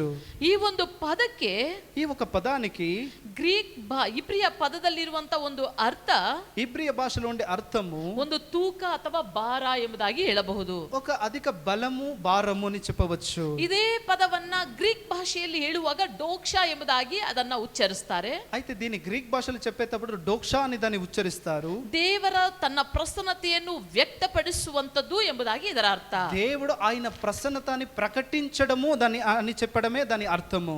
ಇಸ್ರೇಲ್ ಜನರನ್ನ ದೇವರು ನಡೆಸಿದಂತ ವಿಧ ವಿಮೋಚನ ಕಾಂಡದಲ್ಲಿ ನಾವು అయితే ನೋಡಿರ್ತೇವೆ. నిర్గమకాండములో ఈ దేవుడు ఇశ్రాయేల్ ప్రజలను అరణ్యములో నడిపించిన కార్యము చూస్తాము. ವಿಮೋಚನ ಕಾಂಡ 13ನೇ ಅಧ್ಯಾಯ నిర్గమకాండం 13వ అధ్యాయము 21, 22ನೇ ವಾಕ್ಯವನ್ನ ನಾವು ಓದುವಾಗ 21, 23, 22, 3 చదివేదైతే ಯೆಹೋವನು ಹಗಲು ಹೊತ್ತಿನಲ್ಲಿ యెహోవా పగటి సమయములో ಮೇಘಸ್ತಂಭವಾಗಿಯೂ మేఘస్తంభముగా ರಾತ್ರಿಯಲ್ಲಿ ಅಗ್ನಿಸ್ತಂಭವಾಗಿಯೂ రాత్రి జామములో అగ్నిస్తంభముగా ಆತನು ಕಾಯ್ದು ನಡೆಸಿದನು ಎಂಬುದಾಗಿ ನಾವು ఆయన ನೋಡುತ್ತೇವೆ. కాపాడి నడిపించాడని మేము చూస్తాము. ವಿಮೋಚನೆ ಕಾಂಡ 40ನೇ ಅಧ್ಯಾಯದಲ್ಲಿ నిర్గమకాండము 40వ అధ్యాయములో 34, 35ನೇ ವಾಕ್ಯವನ್ನ ನೋಡುವಾಗ 34, 35 వాక్యము చూసేదైతే ಮೇಘವು ದೇವದರ್ಶನದ ಗೂಢಾರವನ್ನ ಮುಚ್ಚಿತು ಎಂಬುದಾಗಿ ದೇವರ ಮಹಿಮೆಯನ್ನ ನಾವು ಕಾಣ್ತೇವೆ. అయితే ఆ మేఘం వచ్చి దేవుని గుడార దర్శనాన్ని మూసింది అని మేము చూస్తాము. ಯೆಹೋವನ ತೇಜಸ್ಸು ಗೂಢಾರವನ್ನ ತುಂಬಿತು ಎಂಬುದಾಗಿ ನಾವು అయితే ಓದುತ್ತೇವೆ. దేవుని యొక్క యెహోవా తేజస్సు వచ్చి ఆ గుడారంలో నిండి ఉంది అని మేము చూస్తాము. 35ನೇ ವಾಕ್ಯವನ್ನ ಗಮನಿಸುವಾಗ 35వ వాక్యములు గమనించేదైతే ದೇವದರ್ಶನದ ಗೂಢಾರದ ಮೇಲೆ ಆತನ ಒಂದು ಮಹಿಮೆಯು ನೆಲೆಗೊಂಡಿತ್ತು ಎಂಬುದಾಗಿ ನಾವು దేవుని ನೋಡುತ್ತೇವೆ. దర్శన గుడార పైన ఆయన యొక్క మహిమ దిగి వచ్చింది. ಇಸ್ರೇಲರ ಎಲ್ಲಾ ಪ್ರಯಾಣಗಳಲ್ಲಿ ಆತನ ಒಂದು ಮಹಿಮೆಯ ಮೇಘವು ಜೊತೆಗೆ ಇತ್ತು ಎಂಬುದಾಗಿ ನಾವು ಅದನ್ನು ನೋಡ್ತೇವೆ. అయితే ఇశ్రాయేల్ యొక్క ప్రతి ఒక్క ప్రయాణములో ఆయన మేఘము మహిమ వాళ్ళకి తోడుగా బలముగా ఉన్నింది. ಹಳೆಯ ಒಡಂಬಡಿಕೆಯಲ್ಲಿ ఆ పాత నిబంధనలో ದೇವರ ಮಹಿಮೆಯನ್ನ దేవుని యొక్క మహిమని ಇಷ್ಟೊಂದು ಒಂದು ಪ್ರತ್ಯಕ್ಷವಾಗಿ ಮಹಿಮೆಯುಳ್ಳದು ಎಂಬುದಾಗಿ ನಿರ್ದಿಷ್ಟವಾಗಿ ಅದನ್ನ ಕುರಿತಾಗಿ ಹೇಳಲ್ಪಡ್ತದೆ. ఆయన యొక్క మహిమను ఇంత బలమైనది నిర్దిష్టముగా అక్కడ చూపించబడి ఉంది. ಆ ಒಂದು ಪವಿತ್ರಾತ್ಮನ ಯುಗದಲ್ಲಿ ఆ ఒక పవిత్రాత్మ యొక్క సమయములో ಹೆಚ್ಚೆಚ್ಚಾಗಿ ಮಹಿಮೆಯುಳ್ಳ ಕಾರ್ಯಗಳನ್ನ ನಾವು ನೋಡಬಹುದು. చాలా అత్యధికముగా మహిమ కలిగిన కార్యాలను మేము చూడవచ్చు. ಆ ಮಹಿಮೆಯುಳ್ಳ ವರ್ಷವನ್ನ ದೇವರು ಈ ವರ್ಷ ಎಂಬುದಾಗಿ ಹೇಳಿ ನಮಗೆ ఆ ವಾಗ್ದಾನ మహిమ ಮಾಡಿದ್ದಾರೆ. కలిగిన ఆ ఒక సంవత్సరము ఈ ఒక మహిమ కలిగిన సంవత్సరం 2ನೇ ಕೊರಿಂಥ 3ನೇ ಅಧ್ಯಾಯ 8ನೇ ವಾಕ್ಯದಲ್ಲಿ 2 కొరింథ 3:18 వాక్యములో ದೇವರ ಮಹಿಮೆಯನ್ನ ಅಧಿಕವಾಗಿ ನೀವು ಹೊಂದಿಕೊಳ್ತೀರಿ ಎಂಬುದಾಗಿ ದೇವರು ವಾಗ್ದಾನ ಮಾಡಿದ್ದಾರೆ. దేవుని యొక్క మహిమను అధికముగా మీరు పొందుకుంటున్నారు. ಆ ಒಂದು ಮಹಿಮೆಯ ವರ್ಷವೇ ಈ ಒಂದು ವರ್ಷವಾಗಿದೆ. ఆ ఒక మహిమ కలిగిన సంవత్సరమే ఈ ఒక సంవత్సరము. ಅದು ಹಳೆಯ ಒಡಂಬಡಿಕೆಯಿಂದ ನಾವು ಹೊಸ ಒಡಂಬಡಿಕೆಗೆ ನಾವು ನೋಡುವಾಗ అది పాత నిబంధన నుండి కొత్త నిబంధనకి మీరు చూసేదైతే ಯೇಸು ಸ್ವಾಮಿಯು ವಾಕ್ಯವಾಗಿ ನರಾವತಾರವನ್ನ ಎತ್ತಿ ನಮ್ಮ ಮಧ್ಯದಲ್ಲಿ ಬಂದನು, ವಾಸ ಮಾಡಿದನು ಎಂಬುದಾಗಿ ನಾವು యేసు ನೋಡ್ತೇವೆ. ప్రభు వాక్య మూలకంగా నరజన్మమును ఎత్తి మా మధ్యలో వచ్చి నివసించాడని మేము ಯೋಹಾನನು చూడవచ్చు. ಬರೆದಂತ ಸುವಾರ್ತೆ 1ನೇ ಅಧ್ಯಾಯ యోహాను రాసిన పత్రిక యోహాను రాసిన సువార్త 1వ అధ్యాయము 14ನೇ ವಾಕ್ಯದಲ್ಲಿ 14 వాక్యము ಯೇಸು ನರಾವತಾರ ಎತ್ತಿದನು యేసు ప్రభు నరవతార నరజన్మను ఎత్తి ಎಂಬುದಾಗಿ ಈ ವಾಕ್ಯಗಳನ್ನು ಆತನ ಮಹಿಮೆಯನ್ನ ವ್ಯಕ್ತಪಡಿಸುವುದಕ್ಕಾಗಿ ಆತನು ಬಂದನು ಎಂಬುದಾಗಿ ನಾವು ಅದನ್ನ ನೋಡ್ತೇವೆ. అయితే ఆయన ఈ వాక్యాన్ని ప్రకటించాలని ఆయన వచ్చాడని మేము ಆತನು చూస్తాము. ಮನುಷ್ಯರ ಮಧ್ಯದಲ್ಲಿ ವಾಸ ಮಾಡಿದನು ಎಂಬುದಾಗಿ ನಾವು ఆయన ನೋಡ್ತೇವೆ. మనుషుల మధ్యలో నివసించాడని మేము చూస్తాము. ಮಗನಾದ ಯೇಸು కుమారుడైన యేసు ದೇವರ ಸ್ವಂತ ಮಹಿಮೆಯನ್ನ ಹೊರಸೂಸುವವನಾಗಿ ವ್ಯಕ್ತಪಡಿಸುವವನಾಗಿ ನಮ್ಮ ಮಧ್ಯದಲ್ಲಿ ಇದ್ದರು. అయితే దేవుని యొక్క మహిమను ప్రకటించడానికి చూపించడానికి మా మధ్యలో వచ్చాడు. ಕೊಲೊಸ್ಸೆ 1ನೇ ಅಧ್ಯಾಯ 27ನೇ ವಾಕ್ಯದಲ್ಲಿ కొలెసియా 1:27లో ಅನ್ಯ ಜನಗಳ ವಿಷಯವಾದ ಈ ಮರ್ಮದ ಮಹಿಮಾತಿಶಯವು ಎಷ್ಟೆಂಬುದನ್ನು ದೇವರು ತನ್ನ ಜನರಿಗೆ ತಿಳಿಸಲಿಕ್ಕೆ ಮನಸ್ಸು ಮಾಡಿದನು ಎಂಬುದಾಗಿ ಇದೆ. అన్య జనుల మధ్యలో ఆయన యొక్క మహిమ ఎంత ప్రభావమైనది అని చూపించడానికి ఆ ఒక చోటును వచ్చాడని. ಆ ಒಂದು ಮಹಿಮೆಯ ನಿರೀಕ್ಷೆ ಉಳ್ಳವಂತ ಒಂದು ವರ್ಷ ಈ ವರ್ಷವಾಗಿದೆ. ఆ మహిమ ఒక నిరీక్షణ కలిగిన సంవత్సరమే ఈ ఒక సంవత్సరం. 1ನೇ ಕೊರಿಂಥ 3:16ನೇ ವಾಕ್ಯದಲ್ಲಿ 1 కొరింథ 3:16లో ನಾವೆಲ್ಲರೂ ದೇವರ ಆಲಯವಾಗಿದ್ದೇವೆ. మనమందరూ దేవుని యొక్క ఆలయమై ఉన్నాము. ಹಳೆಯ ಒಡಂಬಡಿಕೆಯಲ್ಲಿ ದೇವರ ಮಹಿಮೆಯನ್ನ ಯೆರೂಸಲೇಮ್ ದೇವಾಲಯವು ತುಂಬಿಕೊಂಡಿತ್ತು. అయితే పాత నిబంధనలో దేవుని యొక్క మహిమ వచ్చి ఆ గుడారములో దిగి వచ్చింది. ಆದ್ರೆ ಈಗ ಹೊಸ ಒಡಂಬಡಿಕೆಯಲ್ಲಿ ನಾವು ಪವಿತ್ರಾತ್ಮನ ದೇವಾಲಯವಾಗಿದ್ದೇವೆ. అయితే కొత్త నిబంధనలో మేము దేవుని ఆలయమై ఉన్నాము. ಕ್ರಿಸ್ತನು ನಮ್ಮೊಳಗೆ, క్రీస్తు మాలో, ಆತನು ನಮ್ಮಲ್ಲಿ ವಾಸಿಸುತ್ತಾನೆ. ఆయన మనలో నివసిస్తున్నాడు. ಪವಿತ್ರಾತ್ಮನು ನಮ್ಮಲ್ಲಿ ವಾಸಿಸುತ್ತಾನೆ. పవిత్రాత్మ మాలో నివసిస్తున్నాడు. ಈ ಒಂದು ಪವಿತ್ರಾತ್ಮನು ಇರುವಂತ, ಪವಿತ್ರಾತ್ಮನ ಮಹಿಮೆಯನ್ನು ತೋರ್ಪಡಿಸುವಂತ, ಪವಿತ್ರಾತ್ಮನ ಕ್ರಿಯೆಗಳನ್ನು ಅನುಭವಿಸುವಂತ ಒಂದು ವರ್ಷವಾಗಿದೆ. అయితే ఈ పవిత్రాత్మ ఉండే, పవిత్రాత్మ ప్రకటించే, పవిత్రాత్మ చేసే కార్యములు చూసే సంవత్సరమైంది. ನಮ್ಮಲ್ಲಿ ವಾಸಿಸುವವನು ಮಹಿಮೆಯ ದೇವರಾಗಿದ್ದಾನೆ. మాలో నివసించే దేవుడు మహిమ కలిగి ఉన్న ಆತನ దేవుడు. ಮಹಿಮೆಯು ತೋರ್ಪಡುವಾಗ ఆయన యొక్క మహిమ ప్రకటన అయ్యేటప్పుడు ಆತನ ಗುಣಲಕ್ಷಣವಾಗಿರುವ ఆయన గుణలక్షణమునైన, ಆತನ ಬಲ, ఆయన ఒక బలము, ಆತನ ಮಹತ್ವ, ఆయన ఒక చేసే మహత్వాలు, ಆತನ ಜ್ಞಾನ, ఆయన ఒక జ్ఞానము, ಆತನ ಒಂದು ಮಹಿಮೆ ఆయన ఒక మహిమ ಎಲ್ಲವೂ ಪ್ರಕಟಗೊಂಡಿದೆ. ప్రకಟಗೊಳ್ಳುತ್ತದೆ. అన్నీ ప్రకటమవుతుంది. ఆతను నಮ್ಮಲ್ಲಿ బರುವಾಗ ఆయన మనలో వచ్చేటప్పుడు ನಮ್ಮಲ್ಲಿ ಸ್ವಸ್ಥತೆಯು ಉಂಟಾಗುತ್ತದೆ. మాలో స్వస్థతలు జరుగుతాయి. ನಮ್ಮಲ್ಲಿ ಅದ್ಭುತ ಸೂಚಕ ಕಾರ್ಯಗಳು ಉಂಟಾಗುತ್ತವೆ. అద్భుత కార్యములు సూచక కార్యాలు జరుగుతాయి. ಪ್ರಕಟಣೆಗಳು ಉಂಟಾಗುತ್ತವೆ. ప్రకటనలు జరుగుతాయి. ಆತನ ಒಂದು ಮಹಿಮೆಯ ಒಂದು ವಲಯದಲ್ಲಿ ಆತನು ನಮ್ಮನ್ನು ಕೊಂಡೊಯ್ಯಲಿಕ್ಕಿದ್ದಾನೆ. ఆయన మహిమ కలిగిన చోటుకు మమ్మల్ని పిలుచుకొని వెళ్తాడు. ಮುಂದಿನ ಮಹಿಮೆಗಿಂತಲೂ అయితే ముందుగా ఉన్న మహిమ కంటే ಇಂದಿನ ಮಹಿಮೆಯು ತುಂಬಾ ఈ ದೊಡ್ಡದಾಗಿರ್ತದೆ. రోజు ఉండే మహిమ చాలా గొప్పది. ಆತನ ಒಂದು ಮಹಿಮೆಯ ಪವಿತ್ರಾತ್ಮನು ನಮ್ಮೊಳಗೆ ಬರುವಾಗ, ఆ మహిమ కలిగిన పవిత్రాత్ముడు మాలో ಆತನ వచ్చేటప్పుడు, ಮಹಿಮೆಯಲ್ಲಿ ನಮ್ಮನ್ನು ನಡೆಸಲ್ಪಡುವಾಗ ఆయన మహిమలో మమ్మల్ని ನಾವು నడిపించేటప్పుడు ರೂಪಾಂತರಗೊಳ್ಳುತ್ತೇವೆ. మనము రూపాంతరము పొంది ಈಗ ಇರುವ ರೀತಿನಲ್ಲೇ ನಾವು ಇರುವುದಿಲ್ಲ. ఇప్పుడు ఉండే ప్రకారముగా మేము ఉండము. ಅದು ಯಾವ ಭಾಗವಾಗಿರಬಹುದು, అది ఏ ఒక భాగమై ನಮ್ಮ ఉండవచ్చు. ಕೆಲಸವಾಗಿರಬಹುದು, పని చేసే చోట అయి ನಮ್ಮ ఉండవచ్చు, ವಿದ್ಯಾಭ್ಯಾಸವಾಗಿರಬಹುದು, చదివే చోట అయి ఉండవచ్చు, ನಮ್ಮ ಆತ್ಮಿಕ ಜೀವಿತವಾಗಿರಬಹುದು, అయితే ఆత్మిక జీవితం ನಮ್ಮ అయి ಕುಟುಂಬ ఉండవచ్చు, ಜೀವಿತವಾಗಿರಬಹುದು, మాకు కుటుంబ జీవితం అయి ನಮ್ಮ ఉండవచ్చు, ಗುಣ ಲಕ್ಷಣಗಳಾಗಿರಬಹುದು. మాకుంటే ఒక గుణ లక్షణాలు అయి ఉండవచ్చు. ಪವಿತ್ರಾತ್ಮನು ನಮ್ಮನ್ನು ಹತೋಟಿಗೆ ತೆಗೆದುಕೊಂಡು ನಡೆಸುವಾಗ పవిత్రాత్మ ఆయన నియంత్రణలో మమ్మల్ని ಒಂದು నడిపించేటప్పుడు ಹೊಸದಾದ ರೂಪಾಂತರವು ನಮ್ಮ ಜೀವಿತದಲ್ಲಿ ఒక ಉಂಟಾಗುತ್ತದೆ. కొత్త రూపాంతరము మా జీవితంలో జరుగుతుంది. ಇನ್ನೊಂದು ನೆಲೆಯಲ್ಲಿ, ಇನ್ನೊಂದು ಹಂತದಲ್ಲಿ ದೇವರು ನಮ್ಮನ್ನು అయితే ಕೊಂಡೊಯ್ಯುವವರಾಗಿದ್ದಾರೆ. ఇంకో అంతానికి మమ్మల్ని దేవుడు ಹೆಚ್ಚು పిలుచుకొని ರೂಪಾಂತರ వెళ్తాడు. ಹೊಂದಿರುವಂತ, అధికముగా రూపాంతరం పొందిన, ಹೆಚ್ಚು ಮಹಿಮೆಯು ಹೊಂದಿರುವಂತ ఎక్కువ మహిమ కలిగిన ಆ ಒಂದು ಜೀವಿತವು ನಮ್ಮ ಜೀವಿತವಾಗಿರ್ತದೆ. ఆ ఒక జీవితము మా ఒక జీవితమై ఉంటుంది. ಆತನ ಮಹಿಮೆಯು ఆయన ఒక మహిమ ನಮ್ಮ ಜೀವಿತದಲ್ಲಿ మా ఒక జీవితము ಪ್ರತ್ಯಕ್ಷವಾಗಿ ప్రత్యక్షముగా ಅನೇಕ ಸಾಕ್ಷಿಗಳು ಹೇಳುವ ರೀತಿನಲ್ಲಿ అనేక సాక్షులు చెప్పే ಈ ప్రకారముగా 2025ನೇ ವರ್ಷದಲ್ಲಿ ఈ 2025 సంవత్సరములో ನಿಮ್ಮ ಜೀವಿತದಲ್ಲೂ, మీ ఒక ನಿಮ್ಮ జీవితములో, ಕುಟುಂಬ ಜೀವಿತದಲ್ಲೂ, మీ యొక్క కుటుంబ జీవితములో, ಆತ್ಮಿಕ ಜೀವಿತದಲ್ಲೂ, ఆత్మిక జీవితములో, ಆರ್ಥಿಕ ಜೀವಿತದಲ್ಲೂ, ఆర్థిక ನಿಮ್ಮ ಮಕ್ಕಳ జీవితములో, ಭವಿಷ್ಯದಲ್ಲೂ మీ పిల్లల భవిష్యత్తులో ದೇವರು ಉಂಟು ಮಾಡುತ್ತಾರೆ. దేవుడు దాన్ని చేయబోతున్నాడు. ಈ 2025ರಲ್ಲಿ ఈ 2025 సంవత్సరములో ಮಹಿಮೆ ಮೇಲೆ ಮಹಿಮೆಯನ್ನ మహిమ నుండి అధిక మహిమముగా ನಾವು ನೋಡ್ಲಿಕ್ಕಿದ್ದೇವೆ. మేము దాన్ని ದೇವರು చూడబోతున్నాం. ತಾನೇ ಈ ರೀತಿಯಾಗಿ ನಿಮ್ಮ ಜೀವಿತವನ್ನ ಆಶೀರ್ವದಿಸಲಿ. దేవుడు ఈ ప్రకారంగా మీ జీవితాన్ని ಈ ఆశీర్వదించాలి. ಹೊಸ ವರ್ಷವನ್ನ ಪ್ರಾರಂಭಿಸಿರುವಂತ ನೀವು కొత్త సంవత్సరాన్ని ప్రారంభించిన మీరు ಪವಿತ್ರಾತ್ಮನ ಕ್ರಿಯೆಗಳನ್ನು ನೋಡುವಂತ ಒಂದು ವರ್ಷವಾಗಿ, పవిత్రాత్మ యొక్క క్రియలను చూసే ఈ యొక్క సంవత్సరం ಅನುಭವ ಪೂರ್ವಕವಾಗಿ అనుభవించిన ನಿಮ್ಮನ್ನು పూర్వకముగా ಆಶೀರ್ವದಿಸಿ ನಡೆಸಲಿ. మిమ్మల్ని ఆశీర్వదించి నడిపించాలి. ಹೊಸ ವರ್ಷದ ಶುಭಾಶಯಗಳು. కొత్త సంవత్సరంలో ఒక శుభాకాంక్షలు. ಮಹಿಮೆಯ ಮೇಲೆ ದೊಡ್ಡ ಮಹಿಮೆ ಅಥವಾ ಒಂದು ದೊಡ್ಡ ಮಹಿಮೆಯನ್ನು ಕಾಣುವ ಒಂದು ವರ್ಷ. మహిమ నుండి మహిమ, అధిక మహిమను పొందుకునే ఒక సంవత్సరము. ఎవ్రీ డే, ప్రతి ఒక్క రోజు, ఎవ్రీ సెకండ్, ప్రతి ఒక్క సమయం, ఎవ్రీ మినిట్ ప్రతి ఒక్క నిమిషము ಮಹಿಮೆಯ ಮೇಲೆ ಮಹಿಮೆಯನ್ನು ಕಾಣುತ್ತೇವೆ. మహిమ నుండి మహిమ ಆಮೆನ್. పొందుకుంటున్నాము. ನಿಮ್ಮ ಜೀವನವು ಮಹಿಮೆ ಮೇಲೆ ಮಹಿಮೆ ಕಾಣುತ್ತದೆ. మీ యొక్క జీవితము మహిమ నుండి మహిమను ದೇವರು పొందుకుంటుంది. ನಮಗೆ ವಾಗ್ದಾನ ಮಾಡಿದ್ದಾರೆ. ఎందుకంటే దేవుడు మాకు వాగ్దానం చేసి ఉన్నాడు. ಆತ್ಮನು ನಮ್ಮಲ್ಲಿ ವಾಸ ಮಾಡುತ್ತಾನೆ. పరిశుద్ధాత్ముడు మాలో నివసిస్తున్నాడు. ಇರುವಂತ ಸ್ಥಳದಲ್ಲಿ ನಾವು ಎದ್ದು ನಿಂತುಕೊಳ್ಳೋಣ. అందులో ఉండే చోట లేచి నిలబడి, ಆಮೆನ್. ಆತನು ಮಹಿಮೆಯ ಮೇಘವಾಗಿ, ఆయన మహిమ మేఘము పోలే ಓ ನಮ್ಮ ಮಧ್ಯದಲ್ಲಿ ಚಲಿಸುವ ದೇವ, మా మధ్యలో సంచరించే దేవుడు. Hallelujah, hallelujah. ಆಮೆನ್. ಇನ್ನೊಂದು ಹಂತಕ್ಕೆ ದೇವರು ಕರೆದೊಯ್ತಾನೆ. ఇంకో అంతానికి దేవుడు ಇರುವಂತ మమ్మల్ని ಹಂತವೇ ಇಲ್ಲ, దీనికి అంత్యమే లేదు. ಇರುವಂತ ಹಂತದಲ್ಲಿ ಅಲ್ಲ, ఉండే అంతమే కాదు, ಇನ್ನೊಂದು ಹಂತಕ್ಕೆ ದೇವರು ಕರೆದುಕೊಂಡು ఇంకో అంతానికి దేవుడు పిలుచుకొని ಪ್ರಿಯ వెళ్తున్నాడు. ಬ್ರದರ್, ప్రియ సహోదర, ಪ್ರಿಯ ಸಿಸ್ಟರ್, ప్రియ సహోదరి, ಕಳೆದ ಕಾರ್ಯಗಳನ್ನೇ ಯೋಚನೆ ಮಾಡ್ತಾ ಇರಬೇಕು. గడిచిపోయిన కార్యాలను ಇದು ಹೊಸ యోచించుకో. ವರ್ಷ, ఇది కొత్త ಇದು సంవత్సరం. ಹೊಸದಾಗಿ ದೇವರು ನಿಮ್ಗೆ ಕೊಟ್ಟಿರುವಂತ ಅವಕಾಶದ ವರ್ಷ. ఇది దేవుడు కొత్తగా ఇచ్చిన ದೇವರು అవకాశం, ఒక సంవత్సరం. ನಿಮ್ಮನ್ನ ಉನ್ನತ ಸ್ಥಾನಕ್ಕೆ ತರ್ತಾರೆ. దేవుడు మిమ్మల్ని ఉన్నతమైన ఒక ಅದ್ಭುತ ಬಾಗಿಲುಗಳು చోటుకు ನಿಮಗಾಗಿ తీసుకెళ్తాడు. ತೆರೆಯಲ್ಪಡುತ್ತದೆ. ఆ రకముగా వాక్యలు మీకు ನೂತನ తెరవబడుతున్నాయి. ಕಾರ್ಯಗಳು ನಿಮಗೆ ಪ್ರಾರಂಭವಾಗ್ತದೆ. నూతన కార్యాలు మీకు ನೀವು ప్రారంభమవుతున్నాయి. ಕಂಡಂತ ಕಣ್ಣೀರಿನ ದಿವಸಗಳನ್ನ ಇನ್ನು ಮುಂದೆ ಕಾಣುವುದಿಲ್ಲ. మీరు చూసిన కన్నీటి యొక్క రోజులు ఇంకా ముందుకు మీరు ನಿಮಗೆ చూడరు. ಸಂತೋಷದ ದಿವಸಗಳಾಗಿ ದೇವರು మీకు ಕೊಟ್ಟಿದ್ದಾನೆ. సంతోషం కలిగిన రోజులు దేవుడు మీకు ಇದುವರೆಗೂ ఇచ్చాడు. ಕಂಡಂತ ಐಗುಪ್ತ್ಯನನ್ನ ಇನ್ನು ಮುಂದೆ ಕಾಣುವುದಿಲ್ಲ.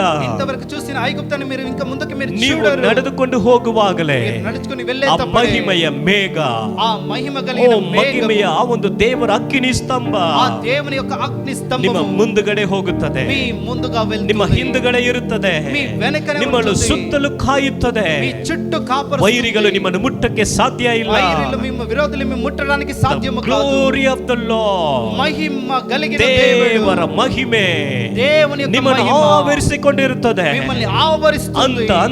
ಹಂತವಾಗಿ ಹಂತ ನಿಮ್ಮನ್ನು ಹಂತముగా ಮುಂದೊರೆದು ನಡೆಸುತ್ತದೆ. మిమ్మల్ని ಮುಂದಕ್ಕೆ ನಿಮ್ಮನ್ನ ನಡಿಪಿಸುತ್ತದೆ. ಮೇಲಕ್ಕೆ ತರುತ್ತದೆ. మిమ్మల్ని పైకి ಇರುವಂತ తీసుకొస్తుంది. ಸ್ಥಿತಿನಲ್ಲಿ ಅಲ್ಲ, ఈ ఒక చోటున కాదు, ಇನ್ನು ಒಂದು ಹಂತಕ್ಕೆ ನಿಮ್ಮನ್ನ ಕರೆದುಕೊಂಡು ಹೋಗ್ತದೆ. ఇంకో అంతానికి The మిమ్మల్ని glory of the పిలుచుకొని God represents the God's presence. ದೇವರ ಮಹಿಮೆ ಅದು ದೇವರ ಪ್ರಸನ್ನತೆಯನ್ನು ತೋರಿಸ್ತದೆ. దేవుని యొక్క మహిమ, దేవుని యొక్క ప్రసన్నతని Presence of చూపిస్తుంది. the Lord, ದೇವರ ಪ್ರಸನ್ನತೆ. దేవుని యొక్క ప్రసన్నత. ಓ, ಸಲಮೋನಿನ ಕಟ್ಟಿದ ದೇವಾಲಯದಲ್ಲಿ ಒಂದು ಮಹಿಮೆ ಬಂತು. సొలొమోను కట్టిన దేవాలయమున దేవుని యొక్క ప్రసన్నత దిగి ಆಮೆನ್. ಅದು వచ్చింది. ಮುಂದಿನ ದೇವಾಲಯದ ಮಹಿಮೆ, అదే పొందుకున్న ಅದು దేవుని యొక్క ಶೆಕಿನ మహిమ దేవాలయం. ಮಹಿಮೆ.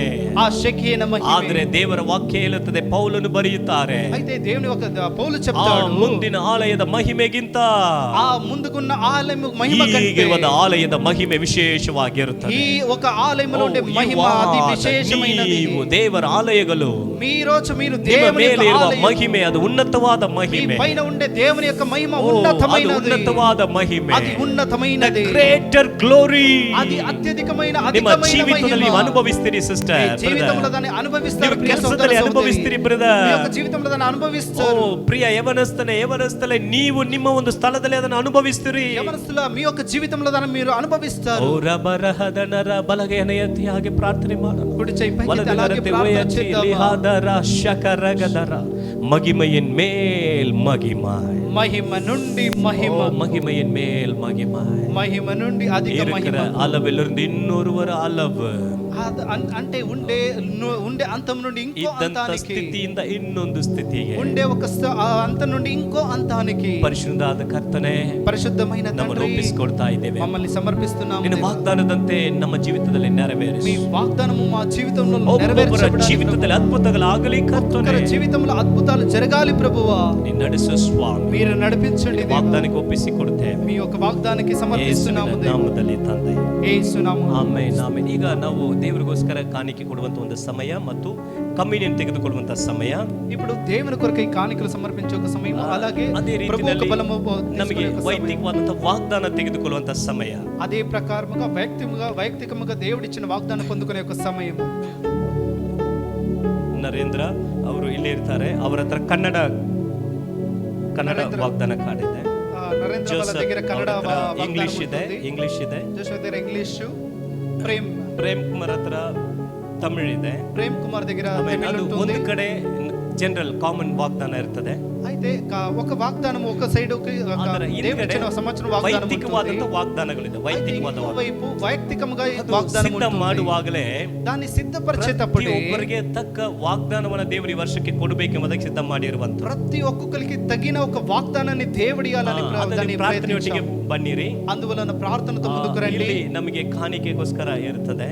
ఇక్కడ కాಣಿక కొరకై నిలబడి ಕಾಣಿಕೆ ಹಾಕಿಬಿಟ್ಟು కాಣಿక ಕಮ್ಯುನಿಯನ್ ತೆಗೆದುಕೊಳ್ಳುವರು ಕಮ್ಯುನಿಯನ್ ತೆಗೆದುಕೊಳ್ಳಬಹುದು. కమ్యూనియన్ తీసుకునే వాళ్ళు ಹಾಗೆ దాన్ని ಕಮ್ಯುನಿಯನ್ తీసుకోవచ్చు. ತೆಗೆದುಕೊಳ್ಳದೆ ಇರುವಂತವರು ಕೂಡ అయితే ప్రభు ఒక బలం ఉంచుకునే వాళ్ళు లేకున్నా ఉండే వాళ్ళు కూడా ಅವರು ಬಂದು ಕಾಣಿಕೆಯನ್ನು ಹಾಕಿ ವಾಗ್ದಾನ ಕಾರ್ಡನ್ನು ತೆಗೆದುಕೊಂಡು వాళ్ళు వచ్చి కాಣಿకను సమర్పించి వాగ్దాన కార్డు తీసుకొని ಒಂದು ವೇಳೆ వెళ్ళవచ్చు. ನಿಮ್ಮ ಮನೆಯಲ್ಲಿ ಇದ್ದಾರೆ, ಬರಕ್ಕಾಗಿಲ್ಲ, ನಿಮ್ಮ ಅಮ್ಮ ಅಪ್ಪ ಅಥವಾ ಮಕ್ಕಳು ಯಾರು ಇರಬಹುದು. అయితే మీ యొక్క కుటుంబంలో ఉండే వాళ్ళు మీ అప్ప తమ్ముడు ನಿಮ್ಮ ఎవరైనా ಗಂಡ, రావడానికి ನಿಮ್ಮ కాలేదంటే ಗಂಡ, ನಿಮ್ಮ ಹೆಂಡತಿ, ನಿಮ್ಮ ಮಕ್ಕಳು ಯಾರೇ ಆಗಿರಬಹುದು, మీ యొక్క భర్త భార్య లేకపోతే ಅವರುಗಳಿಗೆ ಕೂಡ ఎవరైనా ನೀವು ఉండవచ్చు. ಪ್ರಾರ್ಥನೆ ಮಾಡಿ ತೆಗೆದುಕೊಳ್ಳಬಹುದು. వాళ్ళ కొరకై ప్రార్థన చేసి వాళ్ళ కొరకై కూడా ప్రార్థిక వాగ్దానం ನಾವು ಬಂದು తీసుకోవచ్చు. ತೆಗೆದುಕೊಳ್ಳಲಿದ್ದೇವೆ. ప్రార్థనతో ముందుగా వచ్చి తీసుకుందాం. ಆಮೇನ್. ಯೇಸು ಸ್ವಾಮಿ యేసు ప్రభు ತಾನು ತೋರಿಸಿಕೊಡಲ್ಪಟ್ಟಂತ ಆ ಒಂದು ರಾತ್ರಿ ఆయన పట్టబడిన ఆ ఒక్క రాత్రి ಆ ರೊಟ್ಟಿಯನ್ನು ತೆಗೆದು ఆ రొట్టెని తీసుకొని ಆತನ ಅದನ್ನು ಮುರಿದು దాన్ని ఆయన విరిచి ನಮಗೋಸ್ಕರ ಕೊಟ್ಟನು. ఇది మా కొరకై ಇದು ఇచ్చాడు. ಆ ಮಹಿಮೆಗೆ ಮೂಲ ಕಾರಣ. ఇది ఆ మహిమకు ಆತನ మూలమైన ದೇಹದಲ್ಲಿ ఒక కారణం. ಪಾಲುಕೊಳ್ಳುವಾಗೆಲ್ಲ ఆ ఒక బల్లలో ಆ పాలు ಮಹಿಮೆಯ పంచుకునేటప్పుడు ಪ್ರಭಾವಕ್ಕೆ ప్రతి ఒక్క ನಾವು సమయంలో ಸಿದ್ಧವಾಗುತ್ತೇವೆ. ప్రభు ఒక ప్రభావం ಆಮೇನ್. సిద్ధముగా ఉండాలి. ಹಾಗೆ ನಾವು ಕಣ್ಗಳನ್ನು ಮುಚ್ಚಿ ಪ್ರಾರ್ಥನೆ ಮಾಡೋಣ. అలాగే కన్నులు మూసుకొని ప్రార్థన ಪರಿಶುದ್ಧನಾದ ಕರ್ತನೆ, ನಮ್ಮನ್ನು ಸಿದ್ಧಗೊಳಿಸು ಸ್ವಾಮಿ. పరిశుద్ధమైన తండ్రి మమ్మల్ని సిద్ధపరచండి ప్రభువా. ನಿನ್ನ ಒಂದು ದೇಹದಲ್ಲಿ ರಕ್ತದಲ್ಲಿ ಪಾಲ್ಗೊಳ್ಳಲು ಸಹಾಯ ಮಾಡಿ. మీ యొక్క దేహములో రక్తములో పాలుపరచడానికి మాకు సహాయం ನಮಗೆ చేయండి. ಈ ವರ್ಷದಲ್ಲಿ ಇಟ್ಟಿರುವ ನಿನ್ನ ವಾಗ್ದಾನವನ್ನು ಕೊಡು ಸ್ವಾಮಿ. ఈ ఒక సంవత్సరంలో మీరు పెట్టి ఉండే మా కొరకై పెట్టి ನಿನ್ನ ಆಳ್ವಿಕೆಗೆ ಒಪ್ಪಿಸಿ ಕೊಡುತ್ತೇವೆ. మీ యొక్క నియంత్రణకి సమర్పిస్తున్నాం. ಯೇಸುವಿನ ನಾಮದಲ್ಲಿ ತಂದೆ. యేసు నామములో తండ్రి. Amen, amen. Amen, amen.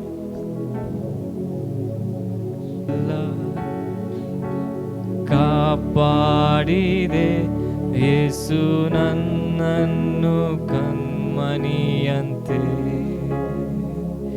ಕಳೆದ ದಿನವೆಲ್ಲ ಕಾಪಾಡಿದೆ ಯೇಸು ನನ್ನನ್ನು ಕಣ್ಮಣಿಯಂತೆ.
ಸ್ತೋತ್ರದೊಟ್ಟಿಗೆ ఒక అర్పణతో ದೇವರೇ ನಮಗಾಗಿ ಮುರಿಯಲ್ಪಟ್ಟಿನ ದೇಹಕ್ಕಾಗಿ ಸ್ತೋತ್ರ. దేవా మారు కొరకై విరుక్కుబట్టిన మీ యొక్క శరీరము కొరకై మీకు ಈ ಒಂದು స్తోత్రాలు. ಶರೀರ ఈ ఒక శరీరం ಯೇಸುವಿನ ಶರೀರ యేసు ఒక ಆತನ శరీరం ಮಹಿಮೆಯಲ್ಲಿ ಸೇರಿಸುವ ಶರೀರ. ఆయన ఒక ಆಮೇಲೆ మహిమలో ಇದನ್ನು చేర్చే ఒక శరీరం. ತೆಗೆದುಕೊಳ್ಳುವಾಗ దీన్ని తీసుకుని ನಾವು ಆತನ ಶರೀರಕ್ಕೆ ಪಾಲುವವರಾಗಿರ್ತೇವೆ. ఆయన ఒక శరీరముకు పాలు పొందిన ದೇವರೇ ನಿನ್ನ ದೇಹಕ್ಕಾಗಿ ಸ್ತೋತ್ರಪ್ಪ ಎಂಬುದಾಗಿ దేవా మీ యొక్క శరీరమును కొరకు మీకు ಸ್ತೋತ್ರದೊಟ್ಟಿಗೆ స్తోత్రాలు. ನಾವು ಅದನ್ನು ತಿನ್ನೋಣ. స్తోత్రముతో దాన్ని భజిద్దాం.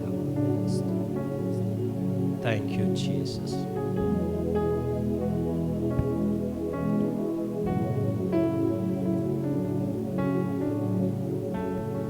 ಆಮೆನ್. Thank you Lord. ರಸವನ್ನು ತೆಗೆದುಕೊಂಡು రసపాత్రము తీసుకుని, ದೇವರೇ ನನಗಾಗಿ ಸುರಿಸಲ್ಪಟ್ಟ ನಿನ್ನ ರಕ್ತಕ್ಕಾಗಿ ಸ್ತೋತ್ರಪ್ಪ. దేవా నా కొరకై కార్చిన నీ ఒక ಈ రక్తం కొరకై మీకు స్తోత్రాలు. ಈ ರಸವನ್ನು ಆಶೀರ್ವದಿಸಪ್ಪ. ఈ ఒక ಈ రసాన్ని మీరు ನಮಗೋಸ್ಕರ ఆశీర్వదించండి. ಸುರಿಸಲ್ಪಟ್ಟ ನಿನ್ನ ರಕ್ತಪ್ಪ, ఇది మా కొరకై కార్చిన నీ ఒక రక్తం. ನಿನ್ನ ಒಡಂಬಡಿಕೆಯನ್ನು ನೆನಪು ತಂದುಕೊಳ್ತೇವೆ. మీ యొక్క నిబంధనని మేము జ్ఞాపకం ಯೇಸುವಿನ చేసుకుంటున్నాము. ನಾಮದಲ್ಲಿ ಆಮೆನ್. ಸ್ತೋತ್ರದೊಟ್ಟಿಗೆ ನಾವು ಕುಡಿ ಪಾನ ಮಾಡೋಣ. స్తోత్రముతో దాన్ని తీసుకుంటాం.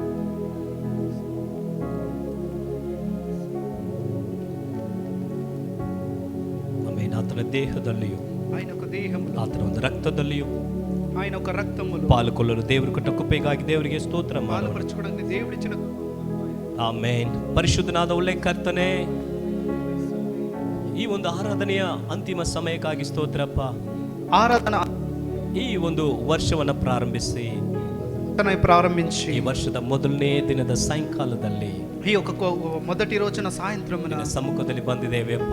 మీ యొక్క సముఖములో వచ్చి ఉన్నాము. ಅನೇಕರು ಹೊಸದಾಗಿ ತನ್ನ ವಾಗ್ದಾನಗಳನ್ನ ದೇವರೇ ತೆಗೆದುಕೊಂಡಿದ್ದಾರೆ. అనేకులు కొత్తగా మీ యొక్క వాగ్దానాన్ని ದೇವರೇ పొందుకొని ಅಪ್ಪ, ತಮ್ಮ ఉన్నారు. ಒಂದು ಜೀವಿತವನ್ನು ಮುಂದುವರೆದವರು ಹೋಗುತ್ತಿದ್ದಾರೆ ಅಪ್ಪ. వాళ్ళ జీవితాన్ని ముందుగా ಈ సాగుకొని ಒಂದು ಇಡೀ వెళ్తున్నారు ವರ್ಷ ప్రభువా. ಪೂರ್ತಿ ಹಾಕಿ ఈ సంపూర్ణ సంవత్సరము ಈ 365 ದಿನಗಳು 364 రోజులు ಜೊತೆ ಇದು ನಡೆಸು ಸ್ವಾಮಿ. మీరు వాళ్ళ తోడుగా ఉండి ಒಬ್ಬೊಬ್ಬರನ್ನ నడిపించండి. ಬಲಪಡಿಸು ದೇವರೇ. ఒక్కొక్కరిని మీరు ಅವರ బలపరచండి. ಜೀವನಗಳು ಬಲಪಡಿಸಲ್ಪಡಲಿ ಅಪ್ಪ. జీవితాన్ని మీరు బలపరచండి ಅವರ దేవా. ಕುಟುಂಬಗಳು ಬಲಪಡಿಸಲ್ಪಡಲಿ. వాళ్ళ కుటుంబాన్ని మీరు బలపరచండి ನಿನ್ನ దేవా. ಮಹಿಮೆಯನ್ನ ಕಾಣಲಿ. మీ మహిమను నిన్న వాళ్ళు పొందుకోవాలి ಪ್ರಕಾಶವನ್ನ దేవా. ಕಾಣಲಿ. మీ యొక్క ప్రకాశాన్ని నిన్న వెలుగును వాళ్ళు ಅತಿಶಯಗಳನ್ನ చూడాలి. ಕಾಣಲಿ. మీ యొక్క అతిశయాన్ని నిನ್ನ వాళ్ళు ಅದ್ಭುತಗಳನ್ನ పొందుకోవాలి. ಕಾಣಲಿ మీ యొక్క ಅಪ್ಪ. అద్భుతాలను వాళ్ళు పొందుకోవాలి. ತಡೆಗಳನ್ನ ಮುರಿದಾಕುವ ದೇವರ ಆತ್ಮನು ఉండే అన్ని అడ్డు ఆకంకుల్ని కొట్టివేసే ಇವರ దేవుడు ಮುಂದಗಡೆ ಹೋಗಬೇಕಾಗಿ ನಾವು వీళ్ళు ಪ್ರಾರ್ಥಿಸ್ತಾ ముందుగా ಇದ್ದೇವೆ. వెళ్ళాలని మేము ಓ ప్రార్థిస్తున్నాము ಮೇಘ దేవా. ಸ್ತಂಭ ಅಗ್ನಿ ಸ್ತಂಭವಾಗಿ మేఘ స్తంభంగా అగ్ని ಈ స్తంభంగా ವರ್ಷದ ಪ್ರತಿ ಒಂದು ದಿನಗಳು, ఈ ఒక సంవత్సరంలో ప్రతి ಈ ఒక్క రోజు, ವರ್ಷದ ಪ್ರತಿ ಒಂದು ಗಂಟೆಗಳು ఈ ఒక సంవత్సరంలో ప్రతి ఒక్క ನಿನ್ನ గంటలో ಜೊತೆಗಿದು ನಡೆಸಪ್ಪ. మీరు తోడై ఉండి ಮಕ್ಕಳ నడిపించండి ಜೊತೆಗೆ ನಿನ್ನ దేవా. ಪ್ರಸನ್ನತೆ ಇರಲಿ. పిల్లలతోడు మీ ప్రసన్నత ಕೆಲಸ ఉండాలి ಕಾರ್ಯಗಳಲ್ಲಿ ప్రభువా. ಉನ್ನತಿ ಉಂಟಾಗಲಿ ಅಪ್ಪ. పని చేసే చోటన ఒక ఉన్నతమైన ವಿದ್ಯಾಭ್ಯಾಸದಲ್ಲಿ కార్యాలు ನಿನ್ನ జరగాలి ಜ್ಞಾನ దేవా. ಉಂಟಾಗಿರಲಿ ಸ್ವಾಮಿ. చదివే కార్యములు వాళ్ళకి మంచి జ్ఞానము ನೀನು పొందుకోవాలి ಬೇಲಿಟ್ಟು దేవా. ಕಾಯ್ದುಕೋ ಅಪ್ಪ. వాళ్ళకి కంచెన ನಿನ್ನ వేసి ರಕ್ತದ ಅಡಿನಲ್ಲಿ కాపాడండి. ಮುಚ್ಚಿ ಮರೆ ಮಾಡಿಕೋ మీ ದೇವರೇ. యొక్క రక్తములో వాళ్ళని మీరు కాపాడండి దేవా. ಎಲ್ಲರನ್ನ ನಿನ್ನ ಆಳ್ವಿಕೆಯ ಹಸ್ತದಲ್ಲಿ, ప్రతి ఒక్కరిని ನಿನ್ನ ಸಂರಕ್ಷಣೆಯ ಹಸ್ತದಲ್ಲಿ మీ యొక్క ಒಪ್ಪಿಸಿಕೊಡುತ್ತೇವೆ. సంరక్షణమైన మీ యొక్క హస్తములో ನಿನಗೆ ఇస్తున్నాము. ಎಲ್ಲ ಸ್ತುತಿ ಘನತೆ ಮಹಿಮೆ మీకే ಸಲ್ಲಿಸ್ತೇವೆ. అన్ని స్తుతి ఘన మహిమ ಯೇಸುವಿನ ನಾಮದಲ್ಲಿ ಪ್ರಾರ್ಥಿಸ್ತೇವೆ. ಜೀವವುಳ್ಳ ಒಳ್ಳೆಯ యేసు ಕರ್ತನೇ. నామములో ప్రార్థిస్తున్నాము జీవము కలిగిన తండ్రి. ನಮ್ಮನ್ನೆಲ್ಲರೂ ಸೇರಿ ಹೇಳೋಣ. ನನ್ನ అందరూ ಮನವೇ చెప్తామా? ಯೆಹೋವನನ್ನು నా ప్రాణమా ಕೊಂಡ. ಯೆಹೋವನೇ ಸ್ತುತಿ. ನನ್ನ ಸರ್ವಂತರುಗಳೇ ಆತನ ಪವಿತ್ರ ನಾಮವನ್ನು ಕೀರ್ತಿಸು. నా ప్రాణ ನನ್ನ ಮನವೇ ಯೆಹೋವನನ್ನು ಕೊಂಡ. ಆತನ ಮಾಡಿದ ಉಪಕಾರಗಳಲ್ಲಿ ಒಂದನ್ನು ಮರೆಯಬೇಡ. ಆಮೇಲೆ ಅಂತಿಮ ಆಶೀರ್ವಾದವನ್ನು ಹೊಂದಿಕೊಳ್ಳೋಣ. ಕರ್ತನಾದ ಯೇಸು ಕ್ರಿಸ್ತನ ಕೃಪೆಯು, ತಂದೆಯಾದ ದೇವರ ಪ್ರೀತಿಯು, ಪರಿಶುದ್ಧ ಆತ್ಮನ ಅನ್ಯೋನ್ಯತೆ ಐಕ್ಯತೆಯು ಈ ಮಹಿಮೆಯ ಮೇಲೆ ಮಹಿಮೆಯ ವರ್ಷದಲ್ಲಿ, ಓ ಉನ್ನತ ಅಧಿಕ ಮಹಿಮೆಯ ಈ ಒಂದು ವರ್ಷದಲ್ಲಿ, ದ ಗ್ರೇಟ್ ಗ್ಲೋರಿ ಈ ಒಂದು ವರ್ಷದಲ್ಲಿ ಹೆಚ್ಚೆಚ್ಚಾಗಿ ನಡೆಸಲಿ. Amen, amen. God bless you all. Wish you happy blessed new year. Amen. Praise Lord. ಕರ್ತನ ನಿಮ್ಮನ್ನು ಆಶೀರ್ವಾದ ಮಾಡಲಿ. ಸಂತೋಷವಾಗಿ ಹೋಗಿ ಬನ್ನಿರಿ. ಆಮೇನ್.